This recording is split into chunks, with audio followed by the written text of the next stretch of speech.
Good evening, everyone, and welcome. We are Random Encounter Productions. I'm Cody Stone, and this is night 2 of our 3-night extravaganza, our celebration of Rep RPG, Random Encounter Productions. We are bringing you guys once more a night of glory and games, a night of blood and sand, of dice, sacrifice, pain, and victory. It's going to be an epic night. We are super excited about it. Tonight we are going to have 2 matches for you guys. Last night we did have our inaugural match. It was a wonderful time. Absolutely epic. A great time all across the board. Want to thank Mars, Izzy, Megan, Matthew, a whole bunch of our longtime players and awesome friends for testing out what we have as sort of a proof of concept here. And so if you guys have not checked it out, you are in for a great time tonight. We have got 8 more arena combatants, 2 more matches, 4 more teams, all sorts of numbers coming at you. We have made slight adjustments to the arena, not in its design, but in some of its scoring and application. So want to run over those rules with everybody real quick. Then we're going to take just a minute or 2 interlude. We're going to bring the teams in. I'm going to come back in. We're going to explain stuff to them. And we're going to get underway just as quick as possible. So the ways that the teams can score points, just as a reminder for everyone in here, if a character fails 3 death saving throws or, while unconscious at 0 hit points, chooses to respawn, the other team will score 7 points. Okay? Top way to score points is right there in the lineup. Now, For every 10 points of damage dealt against the Arena Guardian in a turn, a person will score for their team 1 point. All right. Opening one of the small chests at the north and southern end of the dais near those dangerous electric columns will score their team 1 point. Opening a large chest will score your team's 3 points. Now, to be clear, they can simply, as an action, open a chest. That will trigger the traps. They will take the damage, make the saving throws associated for those that action. Now, the other way that they can disarm traps is by dealing damage to the chest to destroy it. Both the small and the large ones. The small ones have an armor class of 15 with 15 hit points. The larger ones have an armor class of 20. Double checking my own math here, with 25 hit points. The boons that they earn are staying with them until they respawn. And the boons are pretty awesome. A non-concentration casting of blessing on them, 1d4 to all their attack rolls, their damage rolls, their saving throws. Basically, they're rolling a d20, they're getting a d4 with it, which is the blessing of the arena. Or protection, similar to a ring of protection, +1 to AC, +1 to all of their saving throws, including death saves, and all of their skill checks. Skill checks are important in this because there are a couple of ways they can open the chest just by using the Thieves' tools as, tool proficiency, and a skill check involving those is another way that they can open both the small and the large chests without triggering the traps on there. Of course, they can always just choose to trigger the trap as an action by opening the chest. And why might they want to do that? Well, large chests score 3 points for opening it. Disarming the trap before you open the chest scores you an additional 3 points. So, almost as much as you would KOing an opponent, you get that. Now, if you trigger a trap and it brings an opponent to 0 hit points, you are going to score 1 point on the trap. So that's a bonus point.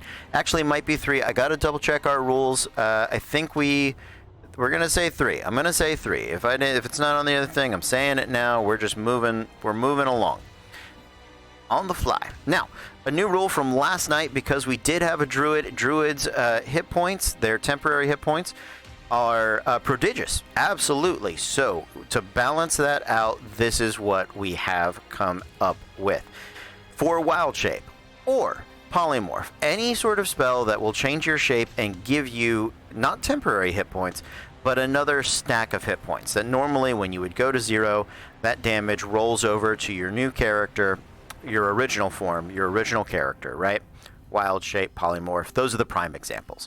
If you are in one of those shapes and you are dropped to 0, you revert back to your original form without choosing to do so. Even if it's you damaging yourself by a trap, your team is penalized 1 point. All right? This is to prevent the infinite hit point loop of higher level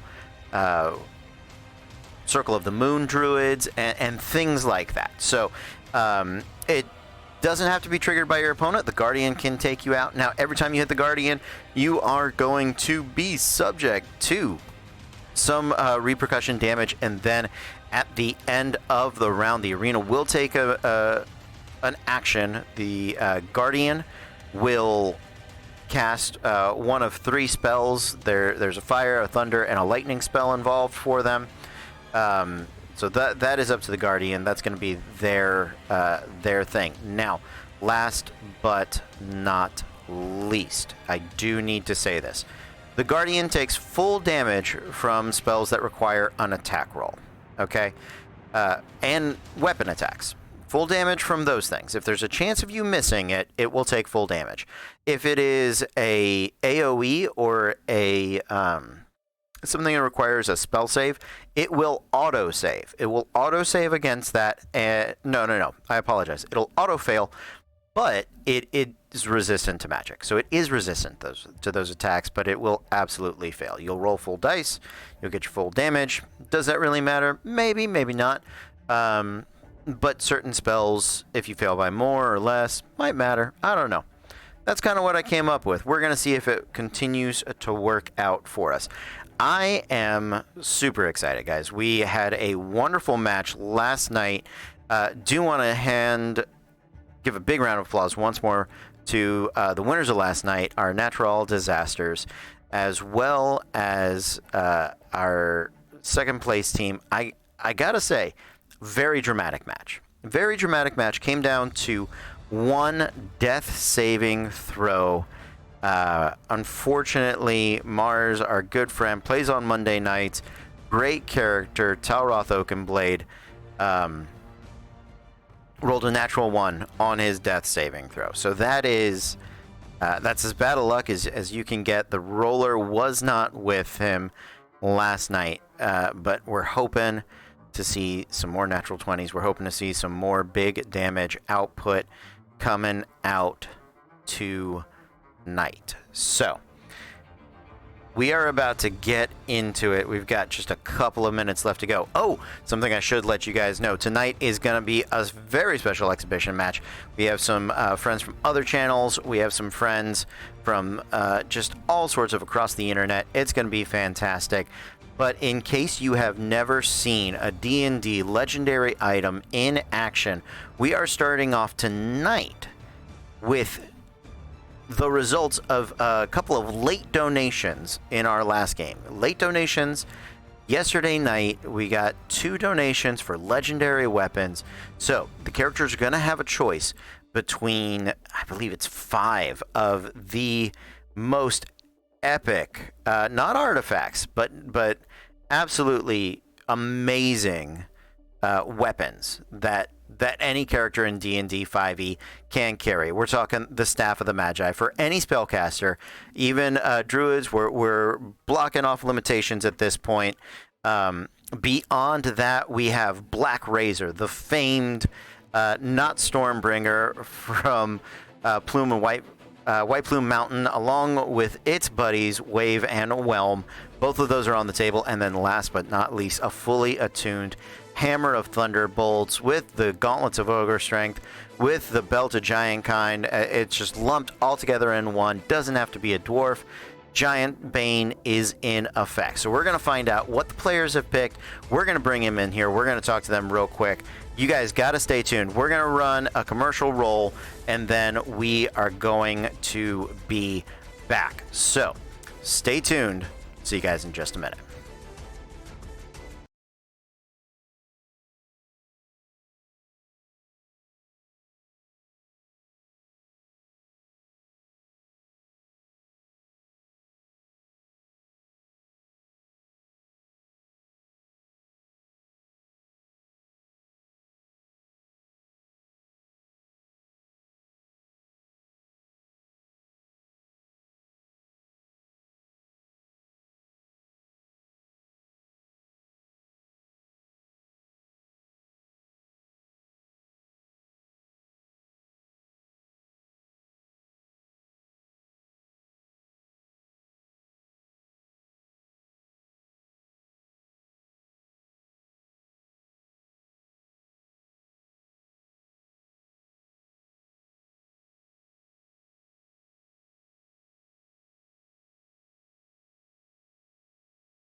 All right, welcome back, everyone. We are Random Encounter Productions. I'm Cody Stone. It is time for some PvP madness. Now, with me tonight, our first team, the green team, up top. You can see them just beneath me on your screens.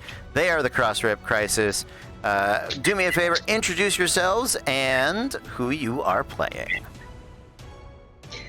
Hi, I'm Margaret Alice. On Crossrip Crisis, which airs at 9 p.m. on Fridays, I play a dwarf fighter named Reeswin. She is a mountain dwarf who grew up in a mining family, but has become a treasure hunter in order to send fortune back to her family to keep her father out of the mines as he is very ill. So that's how she became an adventurer, and she linked up with this hardy group, and then a catastrophe happened, and they're all working on saving the universe. And part of that group is my partner. Hi, I'm Mariah Johnson. I'm playing Gray Stonehelm. I am a Goliath fighter, and my tribe was killed when I was young. I was raised by dwarves.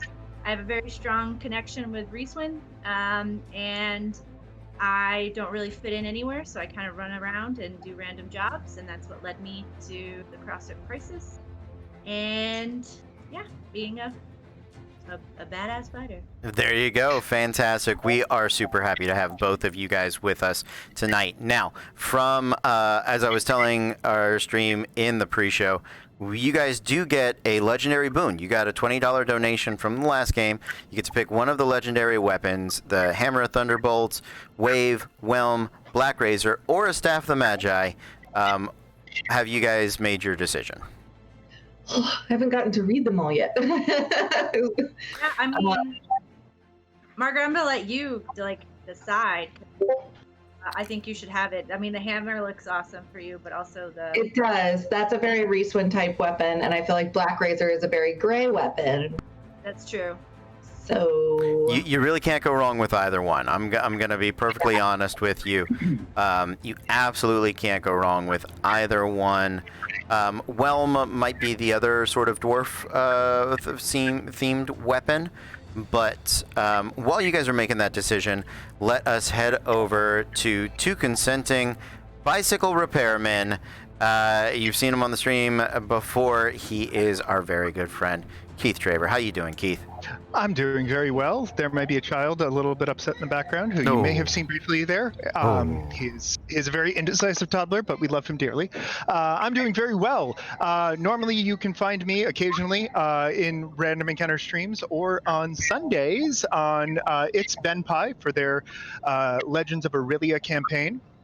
I have a brand new character that I just started on there since my other one tragically died. But tonight I'm going to be playing actually an old character that I've played on Random Encounters before, slightly different for PvP. But I'm going to be playing Dakarin Fallen Dreamer, the Aasimar Divine Soul Sorcerer and Cleric. Okay, awesome. And your partner... Hey guys, I'm Taylor. I have absolutely nothing to promote. I'm just here because Keith asked me to be here, and I said why not. So I'm just going to do my best and try to have some fun. Tonight, I'm going to be playing Sanzarine, a Tiefling Hexblade Warlock. So yeah, Absolutely. That's all I got. There you go. That's absolutely fantastic. On board. So we are at 7:09, 7:11. Sorry, my clock. I have different clocks. They tell me different things. I'm gonna have to push for a choice, so that because we found out last night the game goes very quickly. That is the one bit of advice I will give to everybody. The game does go very quickly. Last night came down to one final roll. The ending score was, I believe, 8-12. But really, the difference was one roll. A death saving throw failed or succeeded. So, any ideas from the Crossrip Crisis? Well, I'm going to offer one more time, Gray, because I think being more of a showman with an entertainer background, you're more likely to make a gladiatorial show out of having a legendary weapon. But if you don't want to take it, I'll take Hammer of Thunderbolt. All right, I'll take. You gonna take Black Razor? Yeah, I'll take. All right, Black Razor on the board. One of, if not the most famed sword in all of Dungeons and Dragons. Famously stuck in White Plume Mountain, it is without a doubt the Stormbringer ripoff to end them all. Glad to see it made it into the game. Absolutely. So enjoy that. Now, over to my bicycle repairman. You guys, without Black Razor on the board, what would you like to take? Are we still doing what we planned on? Yeah, I think so. I guess that's the order. Dockerin will be taking the Staff of the Magi. Ooh, Staff of the Magi, DC 17 on the saving throws. Tons of super high level spells in the Staff of the Magi. So, we're gonna let it roll. You will still have to roll concentration on any of those things that need concentration. These are big donations. They are meant to unbalance the game, as this is our proof of concept for a league. Probably wouldn't be in that, but we want to do something special for our viewers, because when do you really get to wield a fully upgraded Staff of the Thunderbolts? Even White Plume Mountain steals back Black Razor, Wave, and Whelm. Like, you get to the end of it and they're like, no, we can't have them. They're ours. So I'm excited. I'm grinning like a kid here. Let's get into it. One final bit of information for the teams. Okay, bits that are donated are going to give teams healing. It's not listed in any of our handouts, okay? But that's the only way we can really process the bits, because there's a conversion rate and it's a thing, and people have been super generous. We want those donations. You guys are amazing. Thank you so much to all of our viewers. So we're going to be getting that information to you. Do try to keep your Discord chat open for the pit, and see any other bonuses that you guys are getting from the donations. Okay? And then the last bit of advice, none of you are druids, right? I don't have to worry about that. So that rule doesn't even matter. Made up a whole new rule for people that don't matter. Let's roll for initiative, guys. Woo! Taylor, I think you need to pick one of those legendary too, it sounds like, from what Caitlin just told me. So, Wait, what? We both get one? Or just... I have a $20 donate now, according to Caitlin in the chat. Okay, so there will be one more legendary coming into play, but as that's happening, please roll for initiative. So I'm not able to select my token to put it in a turn order. I will track the turn order. Okay.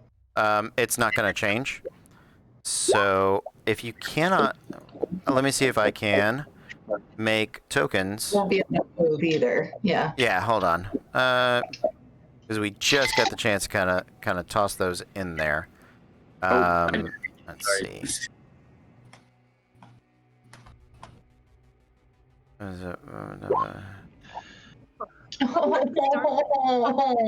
I got a 18 plus 1 is 19. Hold on for me 1 second. What is the name I'm looking for Meg to give you?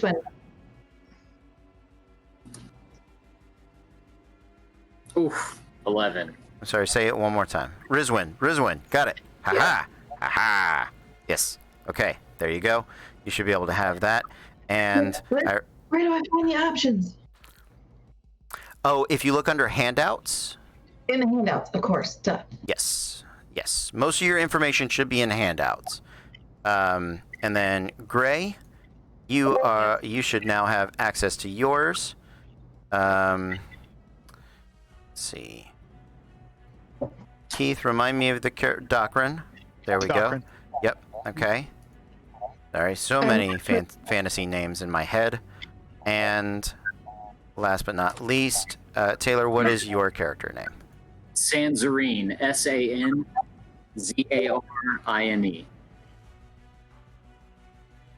Okay, you are not. What are you in? TJ 127, yeah? Yeah. I don't.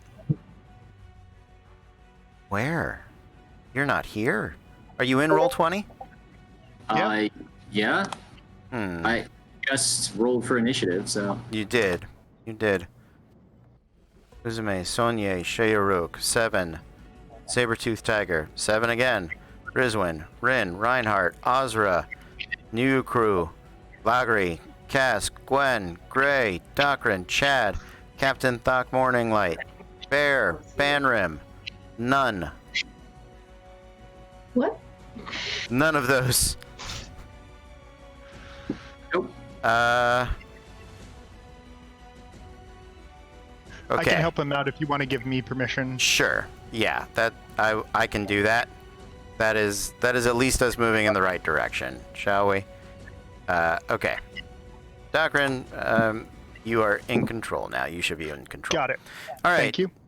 I see. All right, Rizwin up top with the 21, if I'm not mistaken. And in possession of a cold shield. Of a cold shield. Awesome. So, fire shield set to cold? Yes, please. Absolutely. So you will be dealing... You're resistant to cold damage and dealing fire damage? Yeah. All right, awesome. I always get those confused. So it is Rizwin, and then if I am reading... Resistance. Grants fire and is... grants fire resistance, deals cold damage. Keith, See, can you look at those? I think I know which one I want. Okay. Call it. I think I want Whelm. Do it. Because I get broke and I Yep. get bonuses to attack, so that's what I'm going for. All right. Do it. So Rizwin, Docrin, then Taylor, and last but not least, Gray. Everybody good? Yes, that makes sense. Okay, let's kick it off. Up top, Rizwin. 25, 30.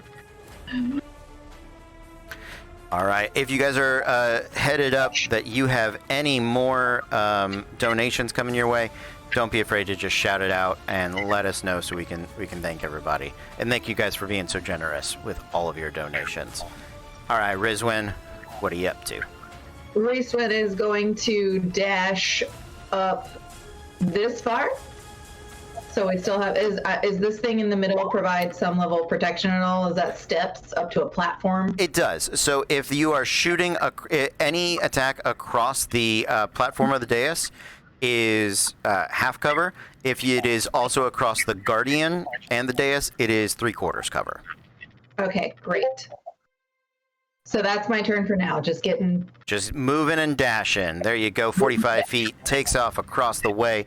Up next, Docrin. So, Docrin, taking a look at everything, is going to cast... going to cast... where? It's not here right now. Cool.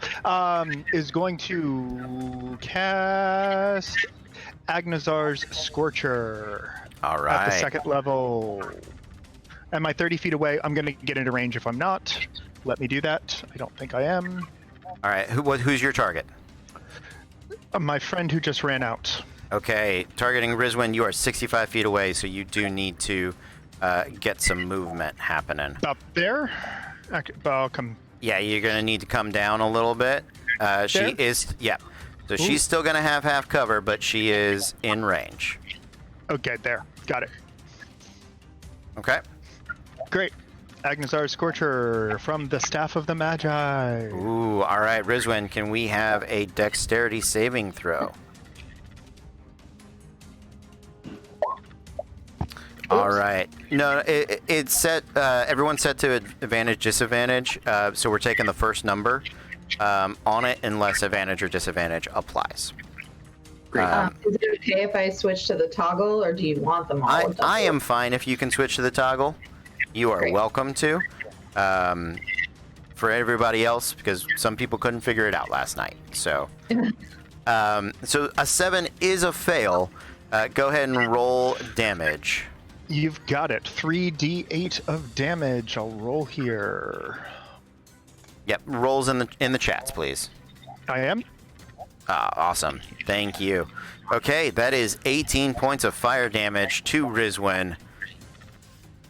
I'm resistant to that. You are! Well, fantastic. That's going to be reduced down to 9.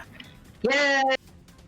Thank goodness. I'm so glad I picked that cold shield. Text chat. I am glad you did as well. Is that better? Is that working? Okay.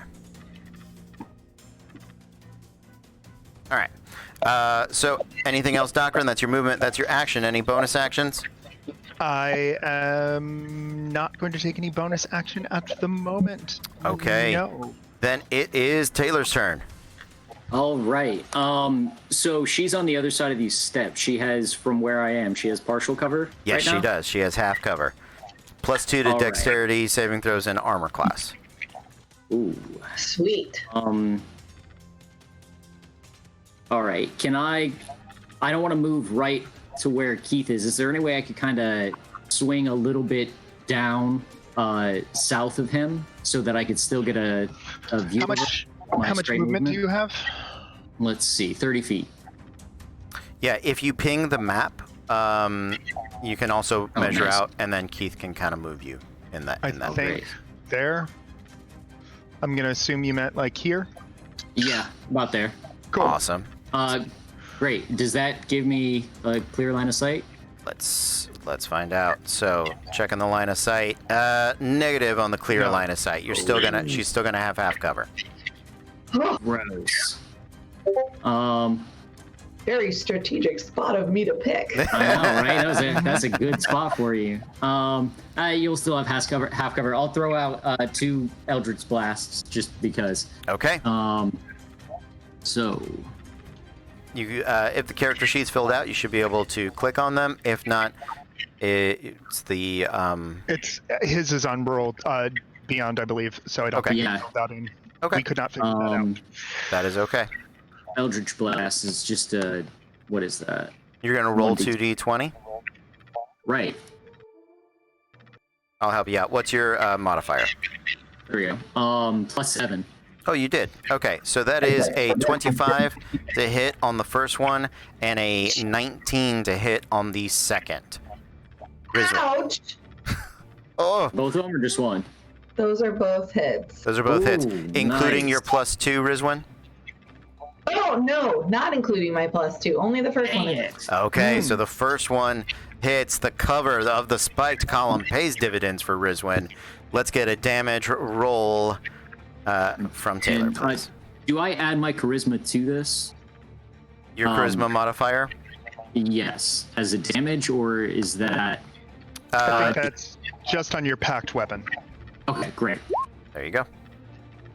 Oh, that didn't work. Or that 3. All right. So 3 points of force damage to Rizwin. Woo.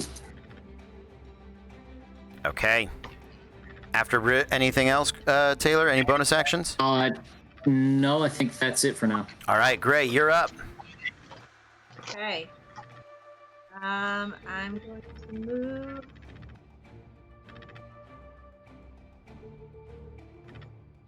I'm gonna move here. About here. Sounds good. 30 feet right there. I'm going to let me see if this is in line of sight of my Yeah, that is Dang it. 75 feet away with a clear line of sight. Thank you, my love. You're welcome. I'm gonna draw my oops. Turn.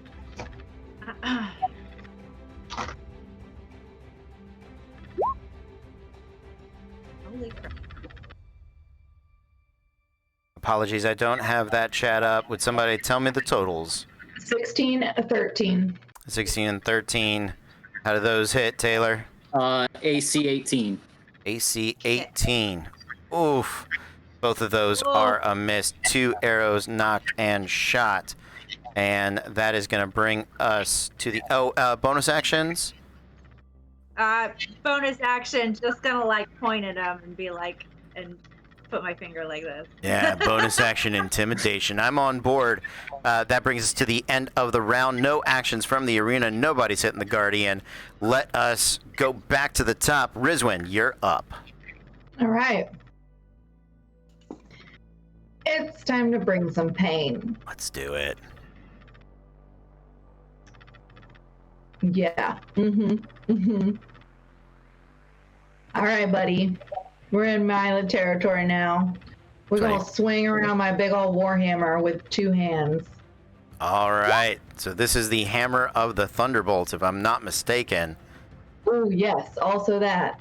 So there's an 18 and there's an 11. And let me pull that back up so I can see.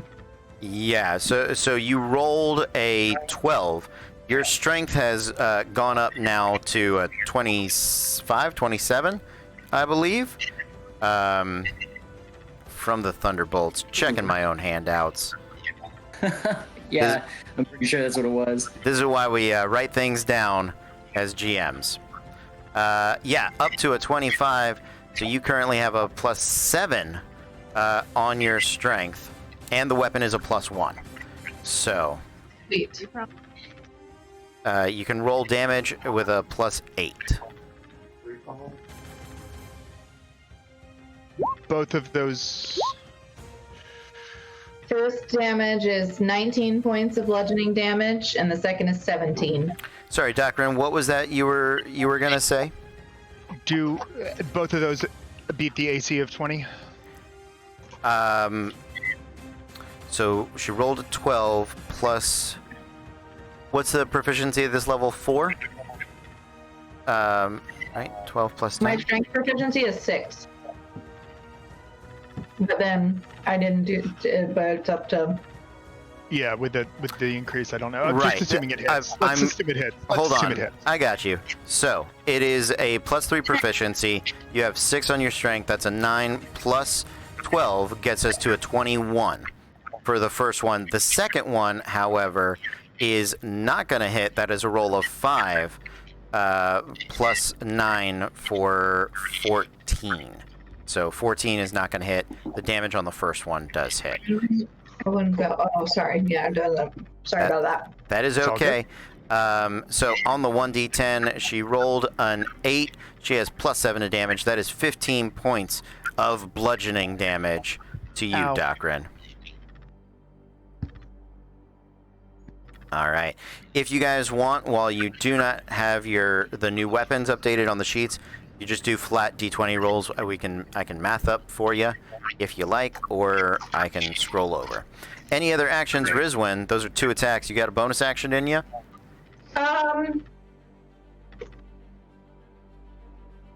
Yeah, hang on just a moment. Okay. I'm going to. Nope, not use that yet. I will tell you guys, the last game went about 4 rounds. So whatever goodness you've got, you do it now. Right. Is my advice. Can I?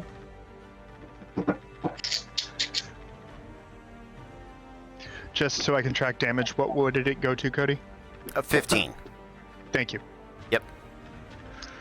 You know what? I'm good for right this second. Okay. I'll pull that up. Rizwin passes over to Docrin, now in melee with Rizwin. What you got, Docrin?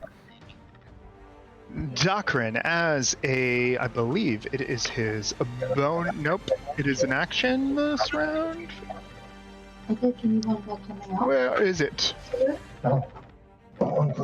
As an action, I gain my glimmering eyes and 2 incorporeal rings, and for 1 minute, I have a flying speed of 30. So I'm going to bust out my radiant soul Okay. as an action. Sounds good. Wings up, and I'm going to try to move up about 30 feet. You're going to fly up 30 feet. Yep, and taking the attack of opportunity. She's just stepped away. I'm going to roll the attack of opportunity right here in case she decides that she wants it. That way we have that. So her strength score is +7, +3. It's a +10. A little bit of bad math there. 26 is going to hit. I'm going to roll the D10 of damage plus... I'm so sorry. I did this to myself, didn't I? Yes. 5, 6, 7, 8 plus 8. D10 plus 8. So that is 11 points of damage if she so chooses to take that. We'll just ask her if she wants to hit first, Cool. and then Yep. we'll reveal that. Okay. But Docrin, you are up 30 feet in the air. I am going... Oh, gotta get my grabber and put a little wing marker on you. What would you like to do with your action? That was my action was the wings. Okay. My movement was going up with the wings. Yep. I would like to use my bonus action. Yep. Where are my spells real quick?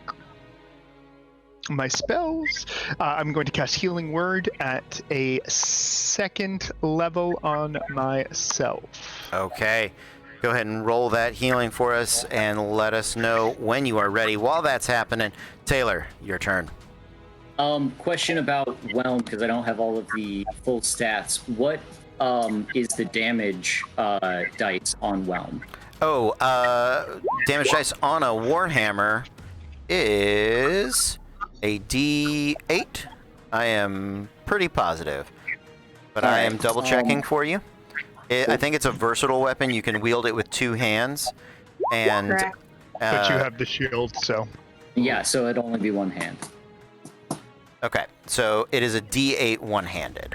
Okay, and because it's a packed weapon, technically, I guess. Yes. Yeah.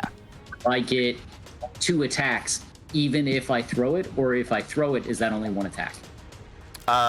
Throwing is 1 attack. Got it. Okay. Yep.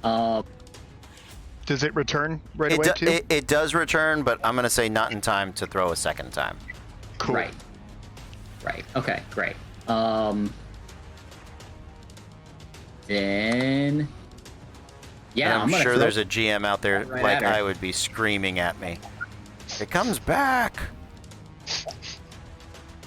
I'm gonna throw it right at her from where I am, because I think it has a range of 20 feet, and I'm within range, right? You absolutely are within range, so you are taking that attack against Rizwin.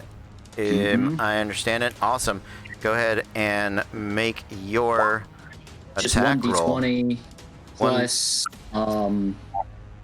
let's see, I get my +4 for charisma, so that is 16 plus 3 to attack, so that's a 19.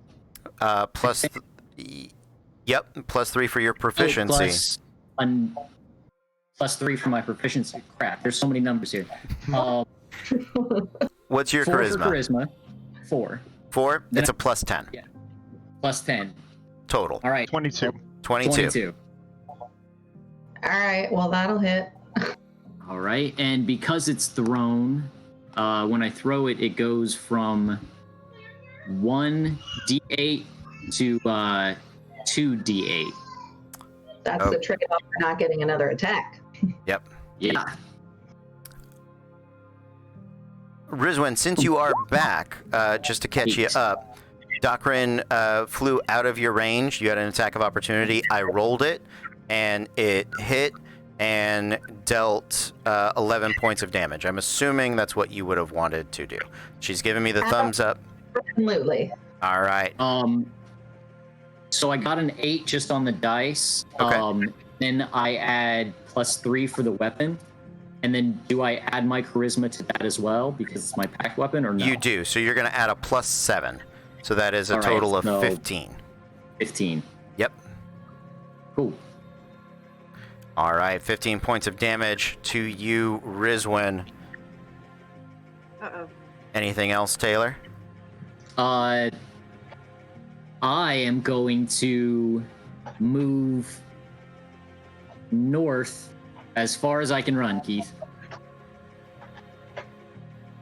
Just to be on the other side of that staircase from All right, there you go. There you go.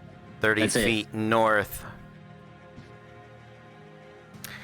All right, shooting across these columns, by the way, they are 30 feet tall, so you will have to make an adjustment. That is not possible. Okay, that is the end of Taylor's turn. We're moving over to Gray. Okay. Just to get the layout, these squares are columns. These large squares squares, in the, yes, that I'm pinging, these are 30-foot tall columns. Yes. Okay. And this middle area here. Yeah, the dais with the Guardian on it, that is 5 feet tall, so that it provides half cover if you're shooting across it. Okay. I'm gonna move. Okay.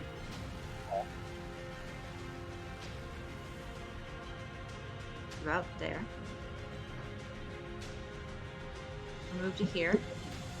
Yeah.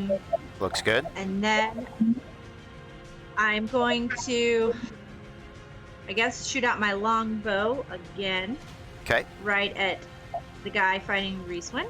All right. At Docrin, up in the air, absolutely in range. Go ahead and make your... Up in there. Yep. Gonna ground this guy. there you go. Oh, Longbow on the I know. nat 1. Oh. Ooh. Happening with your dice. Oh. And the follow-up, not a lot better. That's a 15. Does that hit? At an armor class of 20 in plate, no, it does not. Oh, no, All right, I'm Docrin. gonna action surge and do a third. Yeah, you'll get 2 more attacks. Yeah. Hit. All right, action surge in play, making 2 more attacks, marginally better on the 16. She's gonna need a natural 16 or better. Ah, and the natural 9 plus 4. 4 arrows shot, 4 shots missed. Rizwin in danger. She's trying to help out her friend. Any bonus actions, Gray? I think bonus action, I'm going to go into rage. Okay. The anger surges through her. The blood Yep. veins begin to pop. The eyes turn red. And I think that is the end of the turn. Still no actions from the Guardian. Going back to the top, Rizwin, you are up. So, just to clarify, if he's 30 feet above me, then moving should not. That is provoke an correct. opportunity attack, correct? You may move freely. All right, it's your turn to get smashed. All right. No. Here is the smash. All right. So, let's see. 5 on the dice plus 10. Yeah. Oh, look at that. You adjusted it. Nicely done. I did. Hey, super proud. Thank you so much. So 15. What is your armor Doesn't class? hit. Does not 18. hit. The 29 absolutely will hit. Give us some Warhammer damage, please. 8 on the bludgeoning damage. Natural 1 on the damage dice, but the big strength is going to help out there. Yeah, because my. Oh, it's a plus 1, so it's 9. So the Okay. new strength score should be 7. Yep. And the Warhammer is a plus 1 by itself. So it's 9 points of bludgeoning damage on that. That's a movement. That's an action. Action surge or bonus action. Rizwin? So I have a quick question Sure. before I decide on that with the hammer. Mm-hmm. With the charges, is that a full action or a bonus action to utilize those charges? I am going to open it up and double check it. This is why legendary things. It's going to be an action. Okay, so we'll save that for next time since I'm out of those. Okay. But I am going to use my second wind. Okay. And I'm going to roll a d10. Plus the fighter levels. Nice roll. A 7 on the dice. That's going to get a chunk of hit points back. Yes. All right. I love these combatants going right at each other. It is 7:40. We got 20 minutes left to play. Let's keep moving. Docrin, what you got? All right, so from 30 feet up in the air, I am going to... Oh, knowing that she has a fire resistance because of that lovely shield, I am going to go to my spells, because I was looking at the Staff of the Magi, because that's a thing that exists now. Yep. Boons coming in clutch. Thank you guys, viewers at home. All your donations making this a super aggressive fight. Black Razor yet to be wielded in the moment. Waiting for that. All right. What you got, Docrin? I am going to cast Guiding Bolt at a 2nd level. Okay. Twin as well. Oh. Twinned Guiding Bolt. All right, so you are making 2 attack rolls, if I'm not mistaken. Correct. And one against... I'll just roll the 20, and then you'll, because the Magi get... The Magi gives you a +2. But Okay. yeah, go ahead and roll. Just roll a d20, and I'll math it up. All right, 17 on the dice. What is your spellcasting modifier? My spellcasting modifier is spell attack is +6, and I believe that does include the It does. Magi. Yeah. Oh, it does? Yes, because I have Magi on my D&D Beyond. Okay, great. Done. So, +6, 23 to hit. Who was the first target? Rizwin? Yes. Okay, so 23, I believe, is going to hit Rizwin. And second attack. I'm going to...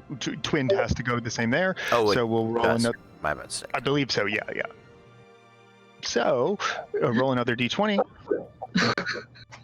Trying to get to you. 13 plus... 6 for a 19. No dice. Rizwin Is it escapes the second one. Is it advantage because of the first one? Technically, yes. Good. What? Yeah, because he hit with the first guiding bolt. You called the yes, no? Yeah. Okay. That is technically correct. And I will roll and see what happens here on that 20.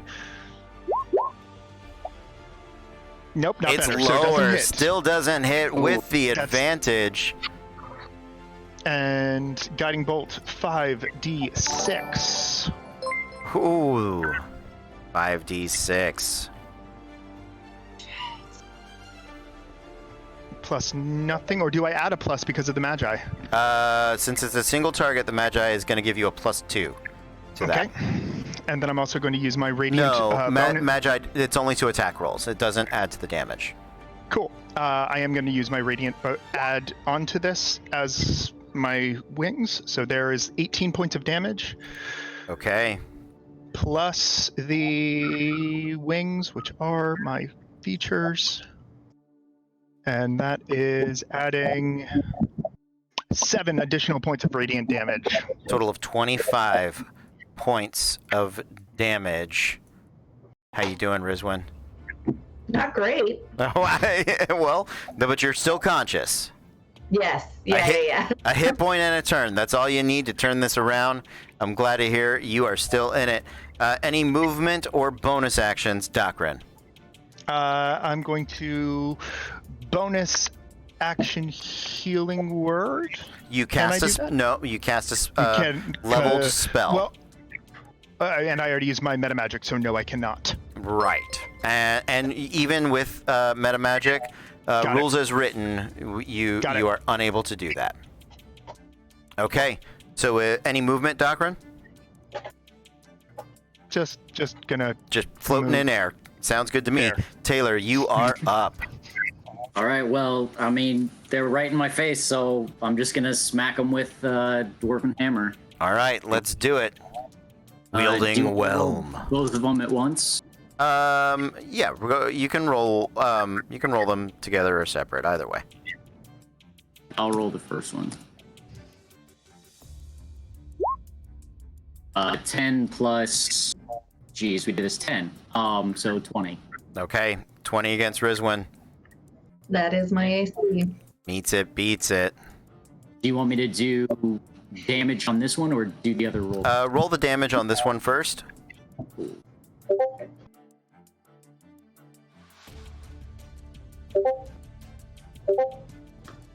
All the clicking, all the beeping.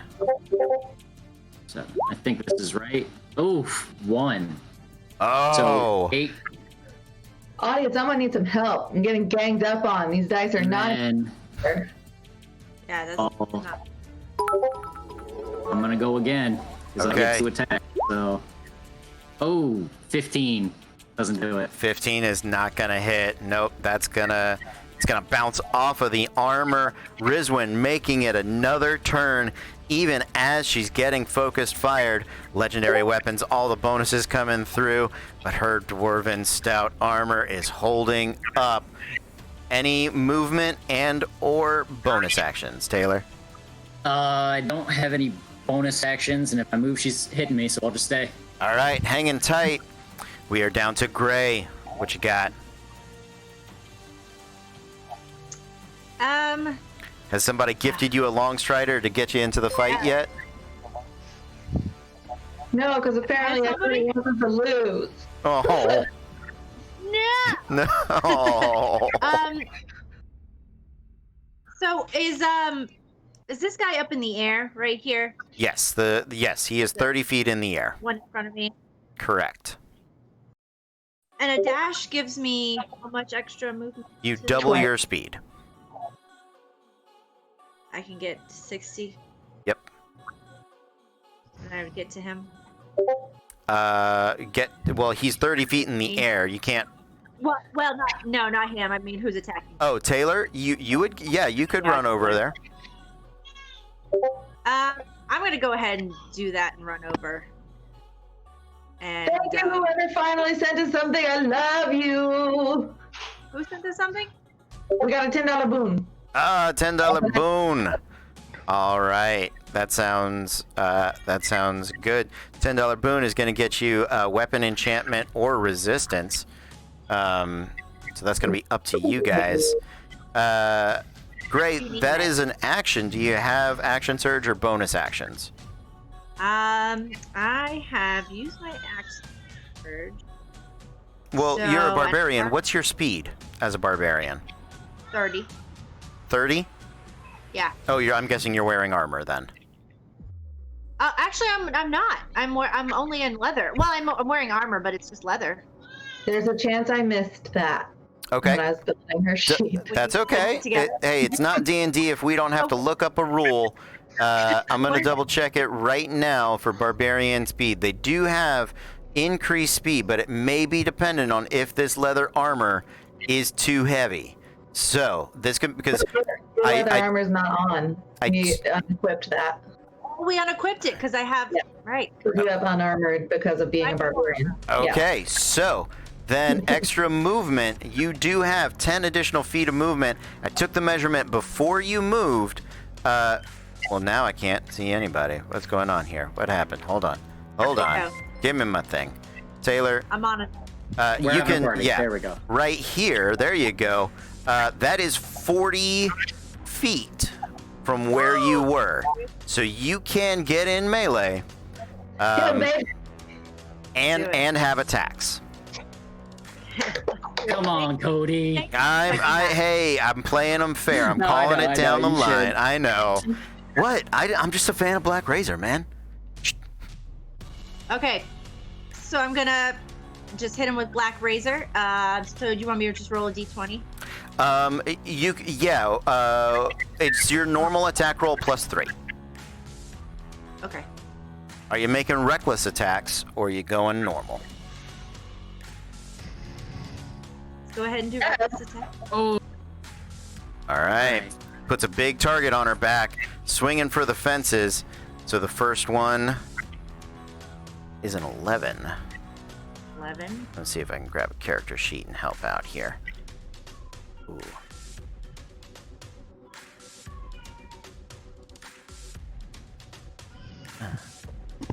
Where's Gray? Come on, Gray. Don't hide from me. What's your strength modifier, Gray? I got you. 6. strength modifier of 6. 3 plus 3 for 6 plus 3 and 9. You have a plus 9 total to hit. That is a 20 against Taylor. 20. Does 20 hit? 18, yeah. All right. So the first one hits. Black Razor is a great sword, so that's going to be 2d6 plus 6 on the damage.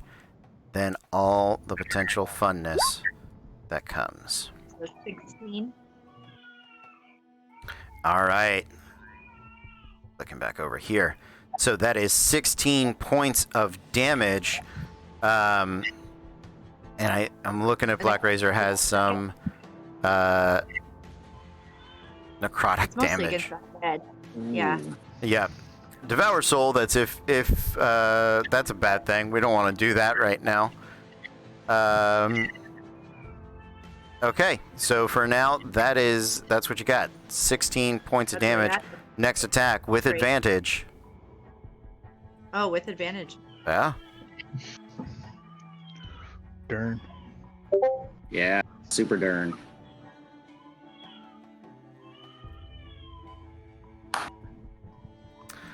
Oh, sorry, that wasn't You're okay. with advantage. The first one's a 3 Come on, 2. and a 12. Oh, that That one hits. plus that's 20. Yeah, you Yeah. hit. That's got that Ooh. plus 9, so 21 is gonna hit. Another 2d6 plus 6.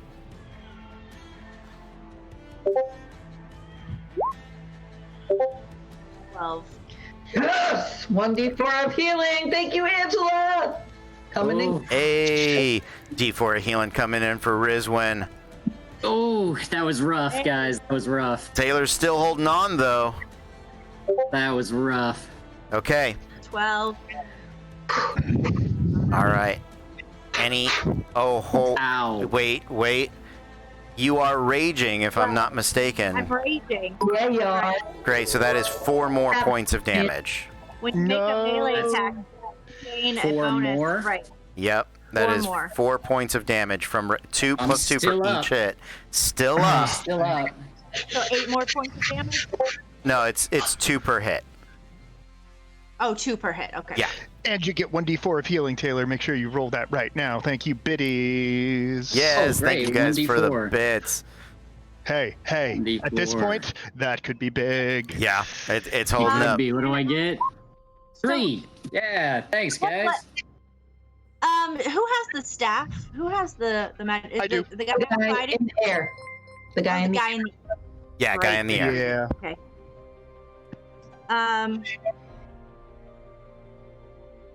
Shit. Okay. Is there anything else for Gray's turn You gonna disarm him? before we move on?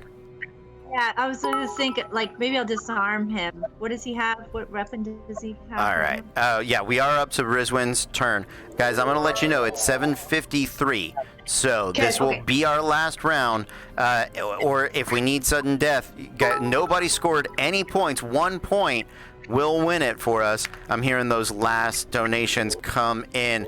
So make sure you get your turn. Make the best use of them. And we are up to Rizwin. Rizwin, what would you like to do?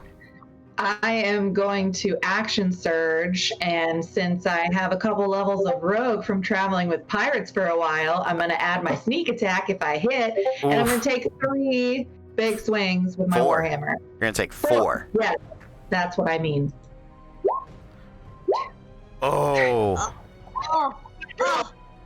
One of those is a natural 20. So Good. Having 25. criticals, one afterward should also be. Oh wait.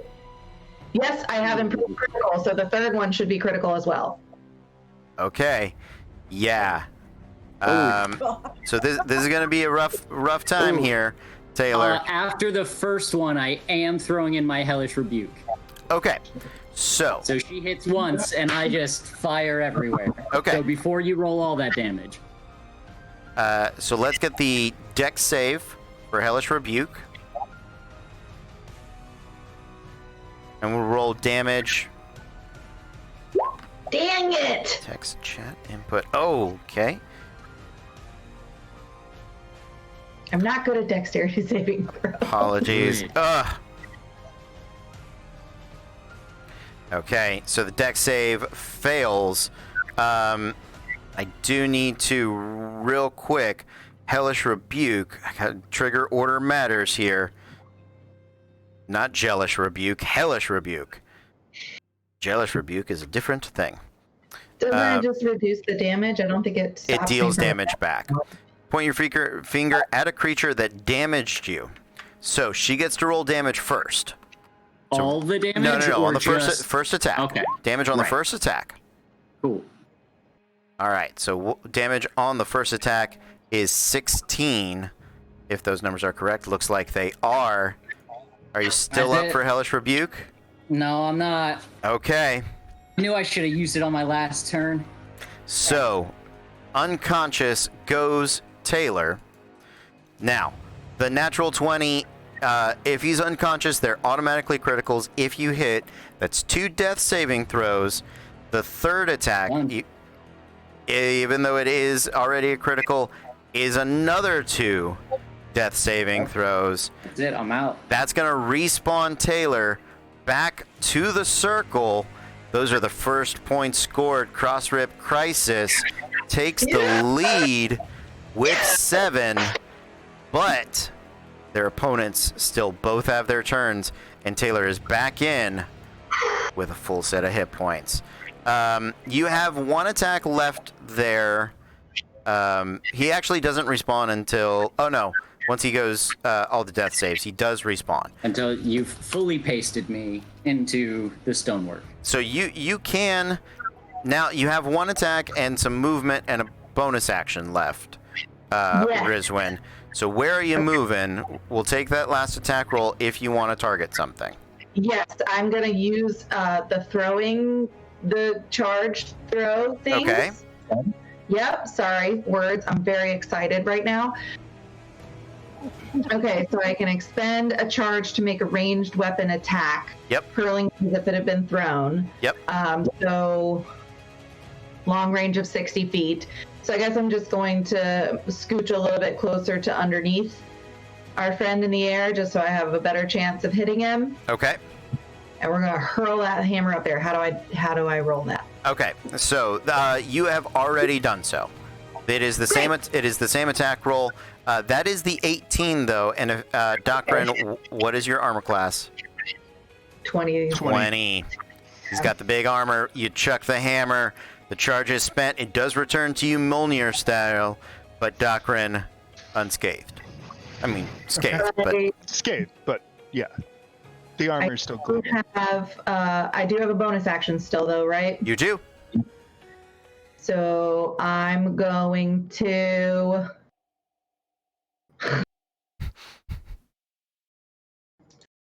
How far am I from this thing?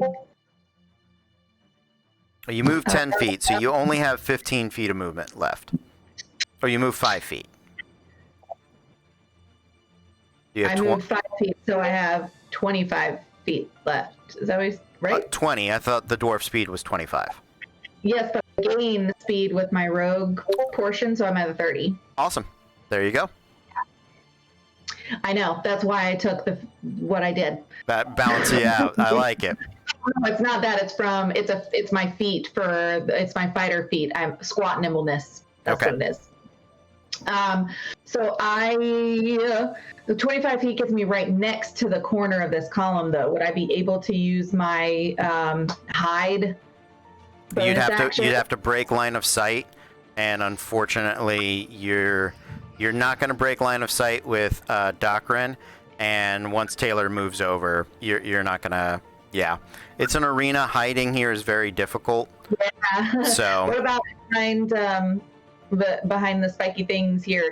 Is there anywhere I could squat to use that hide? I'm gonna say the hide's probably not gonna work for you. You can get some cover if you want to, but the hide is gonna be a problem.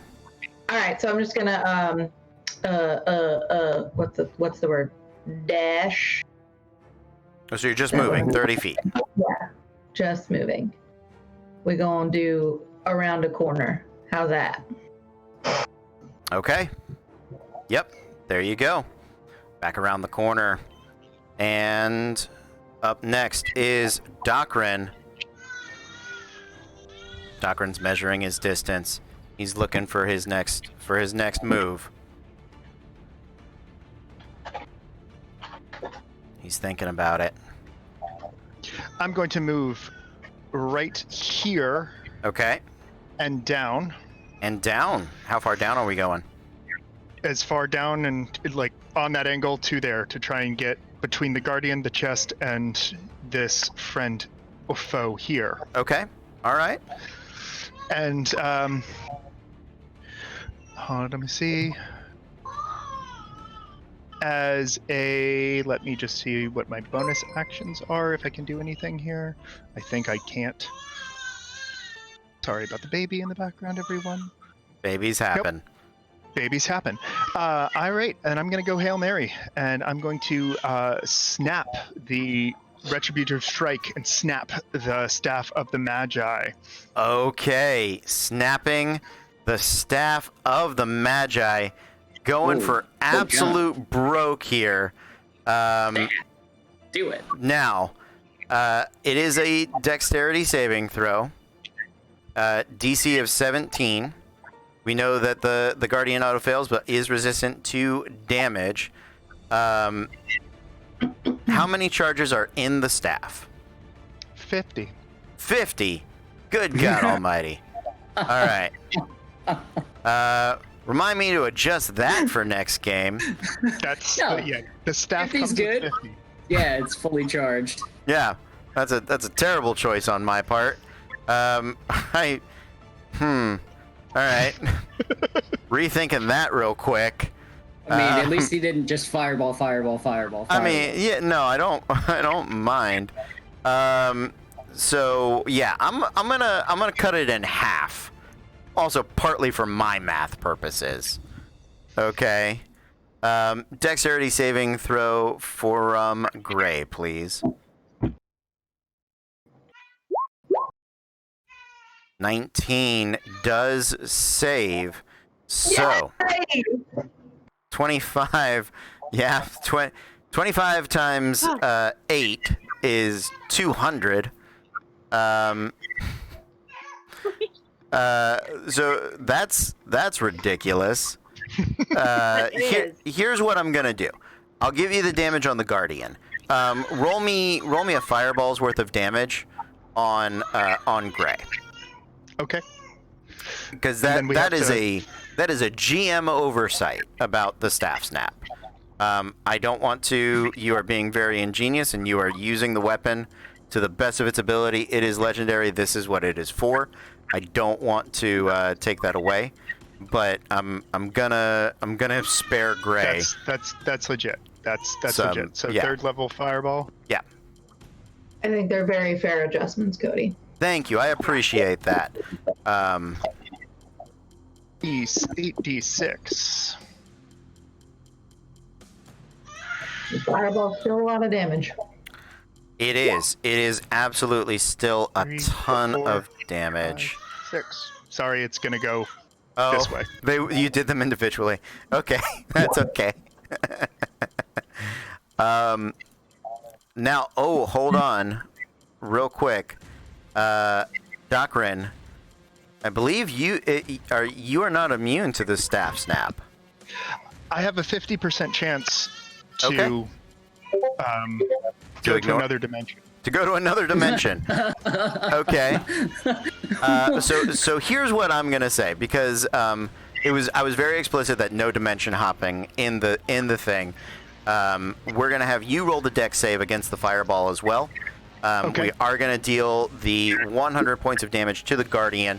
So out the gate, TCBR is going to grab 10 points for the big damage attack there. And then your dex save fails against your own fireball. What was the damage? 15, 16, 17, 18, 19, 20, 21, 22. 22 points of damage. Docrin, are you up? I believe I'm barely up. Barely up is Yep. Docrin. Okay, taking the wings off of you here. And I know I will jump. And that That's is, fine. I want to cast bonus action healing word on myself at the 3rd level. All right, go ahead. Yeah, roll the healing word. I'm going to roll you also the 50%. Well, you right. made the save, but I'm going to roll you the 50%. Might give you resistance to it because I'm Yep, doing I got real you. DM shit here. High or Real low? DM shit. High. High. It is high. It is over 50. So you're going to take both of you take 11 points of fire damage.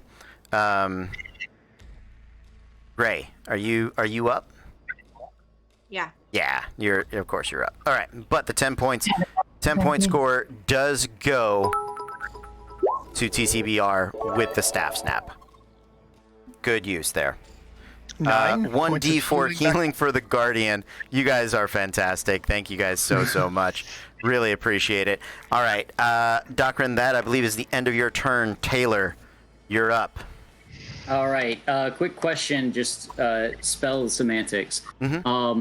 If it says they must succeed on a saving throw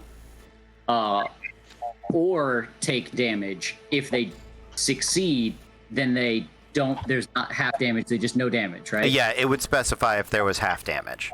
Okay. Ooh. Yeah, you know what? I think I'm gonna risk it. Is that a cantrip? Do you have another spell slot left?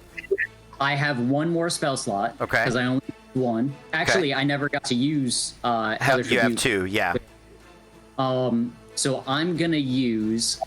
Let's see. Am I 100? Am I less than 120 feet away from the one hiding behind the pillar? Distance-wise, yes, but you don't have line of sight on her. Great. That's all I need to know. And then, is there a? How big do you need it? I think it's a 30-foot radius. Okay. So, whatever 30-foot radius, if I can get all 3, like the. Yeah, you can. You can absolutely get it from here. Can I do it? Yeah. Yeah, from here, you can have You would get a 30-foot radius. You will get Docrin. You will get everybody, and you will not have cover. Is there any way I can move it over to like kind of right northeast of where those 2 pink rectangles are? I'm trying to get just out of range of him, and if I don't hit the Guardian, I don't hit the Guardian. But if I can hit both of them, that would be preferable. All 3 would make my day. But if I can only get the 2 of them, then I'll only get the 2 of them because I'm going to spare my friend. Okay, so yeah, from the point that I have, if we're talking a fireball. No, I'm going to do level 4. What is this? Sickening Radiance. So Okay. it's just like it just disperses like a big old kind of cloud sphere area. Okay. And they just have to make a Constitution save of I think it's 15. Okay, is this against poison damage? It is Radiant. radiant damage. Oh, it's radiant damage. Okay. Yeah. Ladies, So DC 15 saves. Constitution saving throw, please. Damn it! Gray with the 21, Rizwin with a 10. Let's- So Roll the damage. let me see what the damage is. I didn't think I was actually gonna hit. No. 4d10. 4d10 of radiant. 4d10. Mariah, roll your D4 heal. Okay. Oh, and I have one too. 26. Come on. Wait, hold on, wait. Because it's a spell, do I add my charisma to it? No. No. Ah, crap. No. All right. So that's it. Okay. That's it. It was that nat 1. It was that nat 1 that did it. Okay. Oof. One right there. And a level of exhaustion. And a level of and you have a exhaustion. level of exhaustion. All right. So skill checks are at disadvantage. Don't think it's going to matter, but... so Gray saved. Does Gray take damage? What was that? I saved, right? Yeah. No, if she saved, she doesn't get anything. Okay. 10-4. Just double checking here. Gray, last turn. Ooh. Yeah. Here you go. This is make or break. So I'm gonna lay it out for you.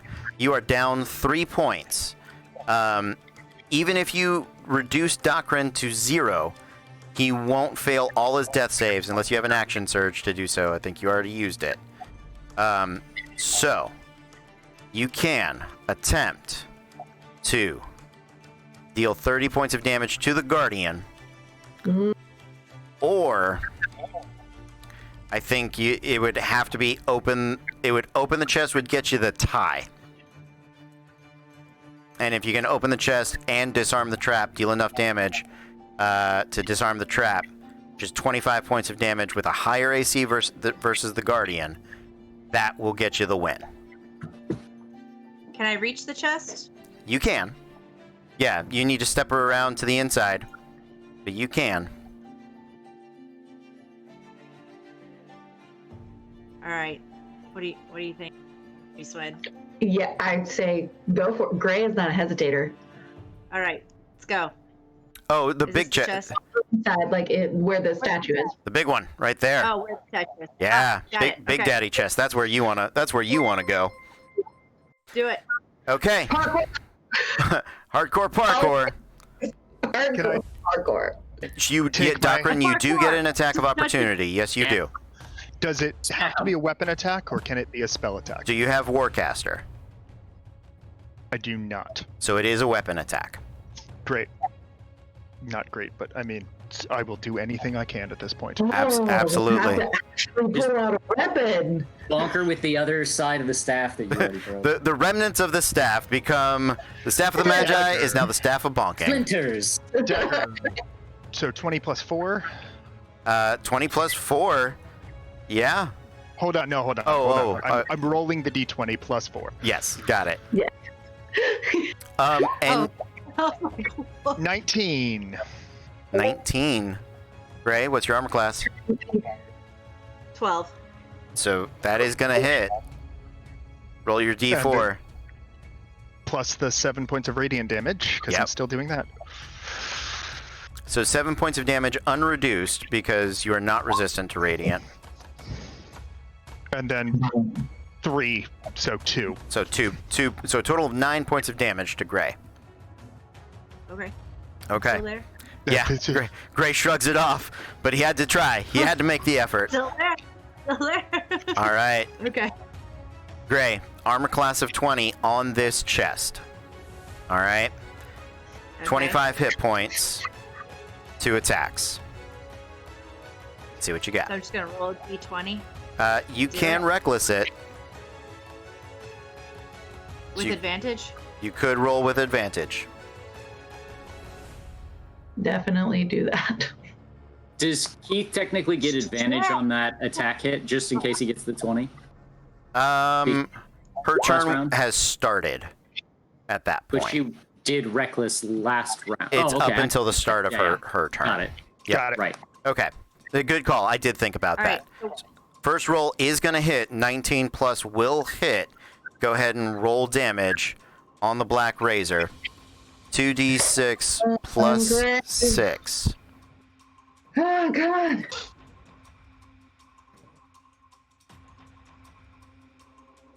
Uh, 14 is the first one. So that's going to... We're down to 11 hit points. 11 hit points is the difference between victory and defeat right here. Going for broke. Go ahead. First one is not enough. Second d20.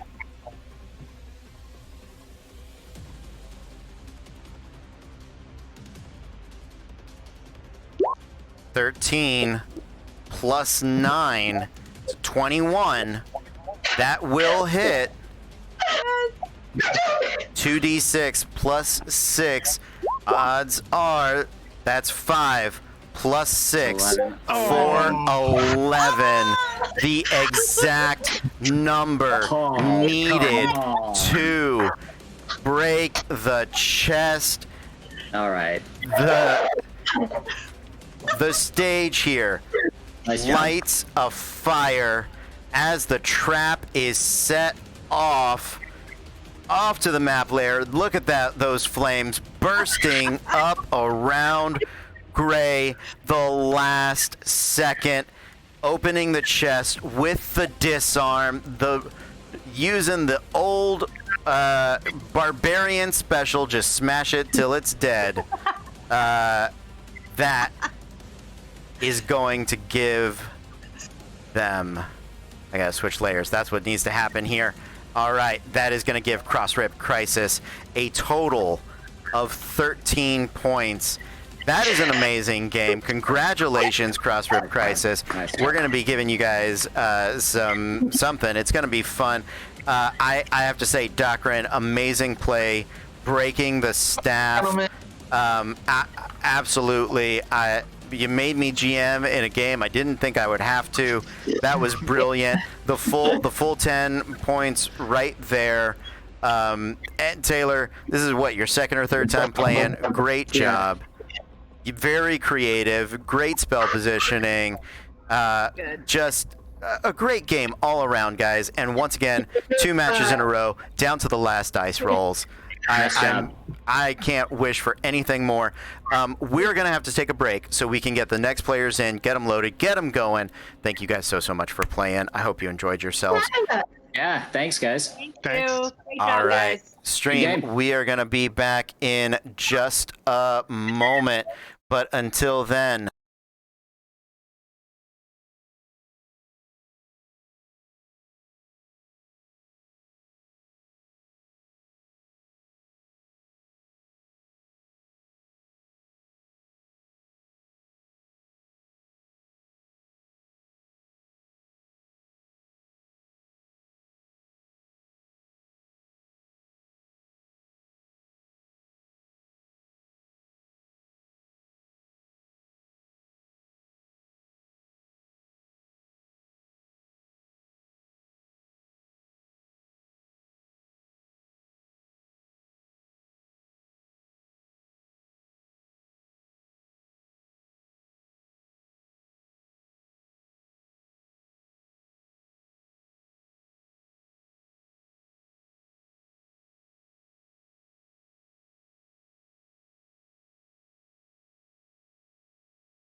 welcome back, everybody. We are Random Encounter Productions. I'm Cody Stone.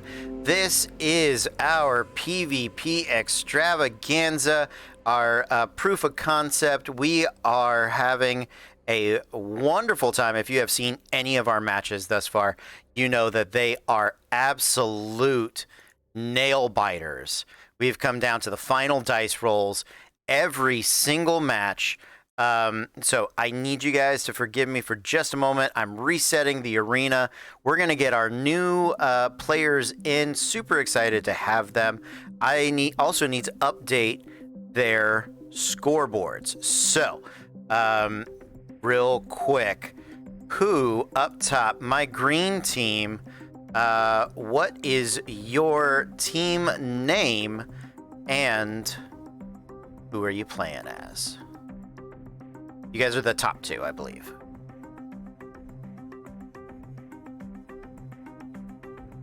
Nothing's happening. I'm coming over here. Yes. Hello, Cora Lupus. Eric, what's your team name? Yeah. Just making sure it was us. We are technically together. Technically together. Yes, I am playing Seven, the Warforged Druid Barbarian. It's going to be the all caps 7. Okay, all caps 7. Got it. Awesome.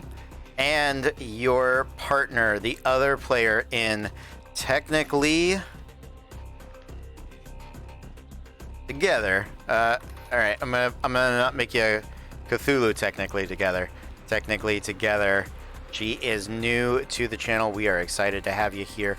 Cora Lupus, tell us about yourself. Hello, I live in Texas, and I have a child distracting me a little bit, but I should be on my A game. Super excited about that.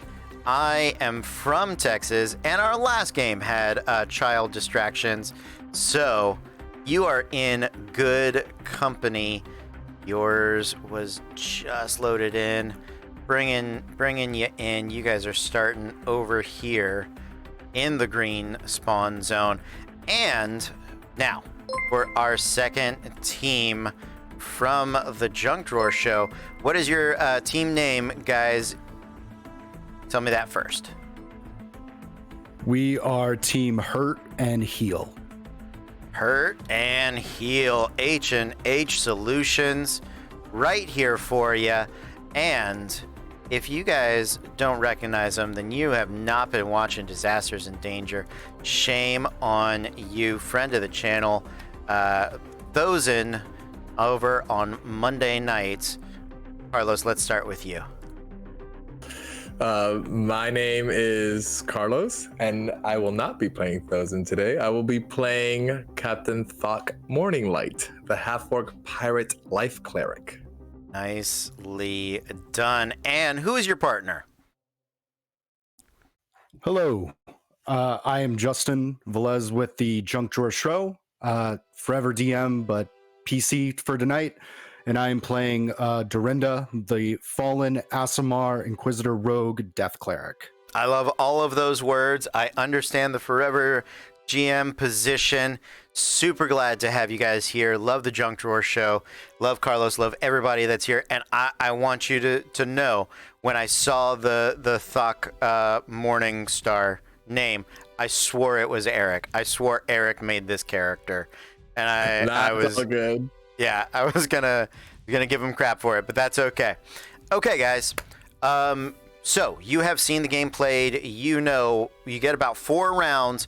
So don't hold back on your actions. The last thing I will say is that the charges on the staff of the Magi, if you guys have gotten any of those moons, it is going to be set to 25. Because the snap break there is massive. Had to make some adjustments on the fly on that last time. You've heard about the bits and the healing. You've heard about all of the gifts and our wonderful viewers and patrons. You guys are absolutely fantastic. Let's get into it. Let's roll for initiative, everybody. Ooh, I have not rolled on Roll20 for a while, so bear with me. All right.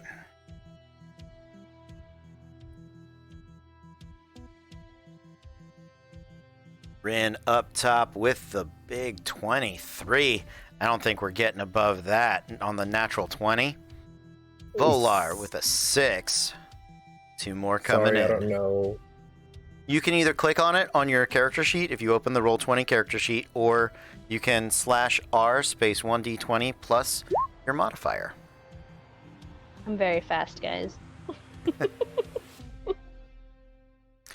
7 with the capital letters on the 16.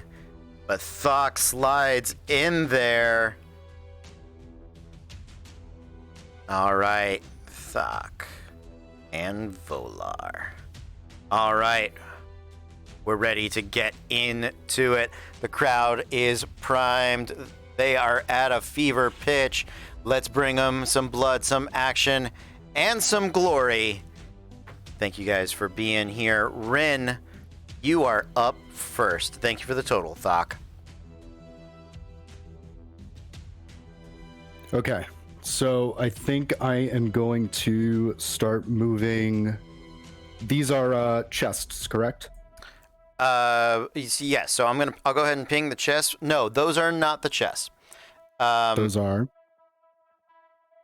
Yeah, the chests are here to the south, and one to the north, and then flanking our very dangerous guardian here, who has been named Elise. These are 30-foot pillars, and the arcane mark that is atop them is tied to these over here. Very dangerous trap. If you look at your handouts, those things will get outlined there for you. All right, a little computer freak out there. Got it. So I am going to start making my way towards the southern chest. Okay. Can you... Oh, you dropped in Volar. Did I grab the wrong person? I'm sorry. There you go, Volar. Possibly. My bad. Okay. Can you guys move your icons? I cannot. You cannot. Of course you can't. I have... Same. That's okay. I'm fixing it all right now.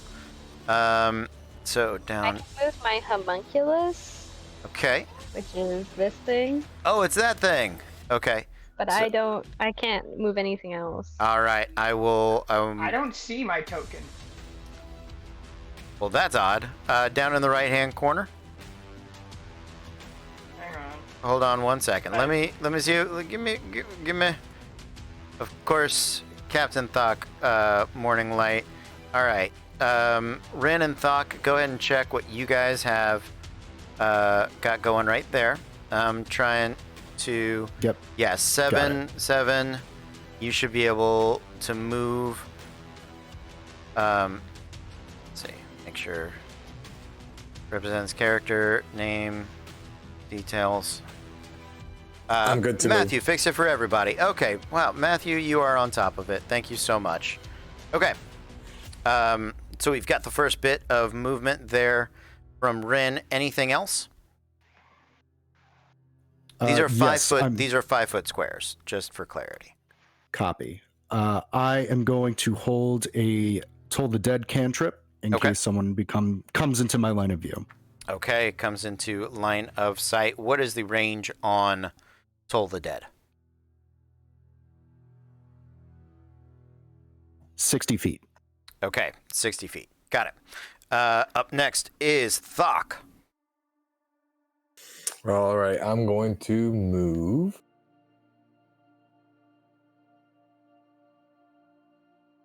there.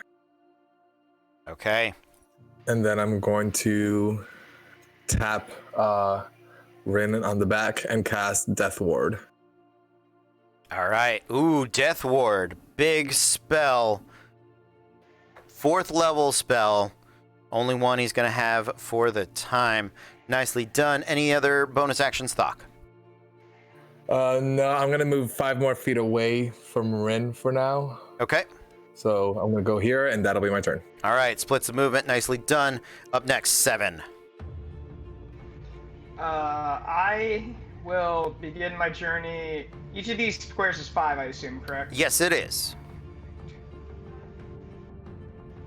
Right over here, because I don't want to. I'm trying to work on getting a good. Oh, straight. I didn't know how to do that. Okay. There's a measuring tool. I can help you out. Okay. All right, so that is 30 There we go. feet. I'm going to try to make my way around. Pretty much starting my journey around. Okay, that's your movement. You have any action, bonus action, or yeah. Hang on, let me pull up my characters. Like I said, I've never rolled 20 before, so. It is okay. Would you like to dash or hold? Rin, actually, he does step into your casting range. He does have half cover. That's not going to matter for Toll the Dead.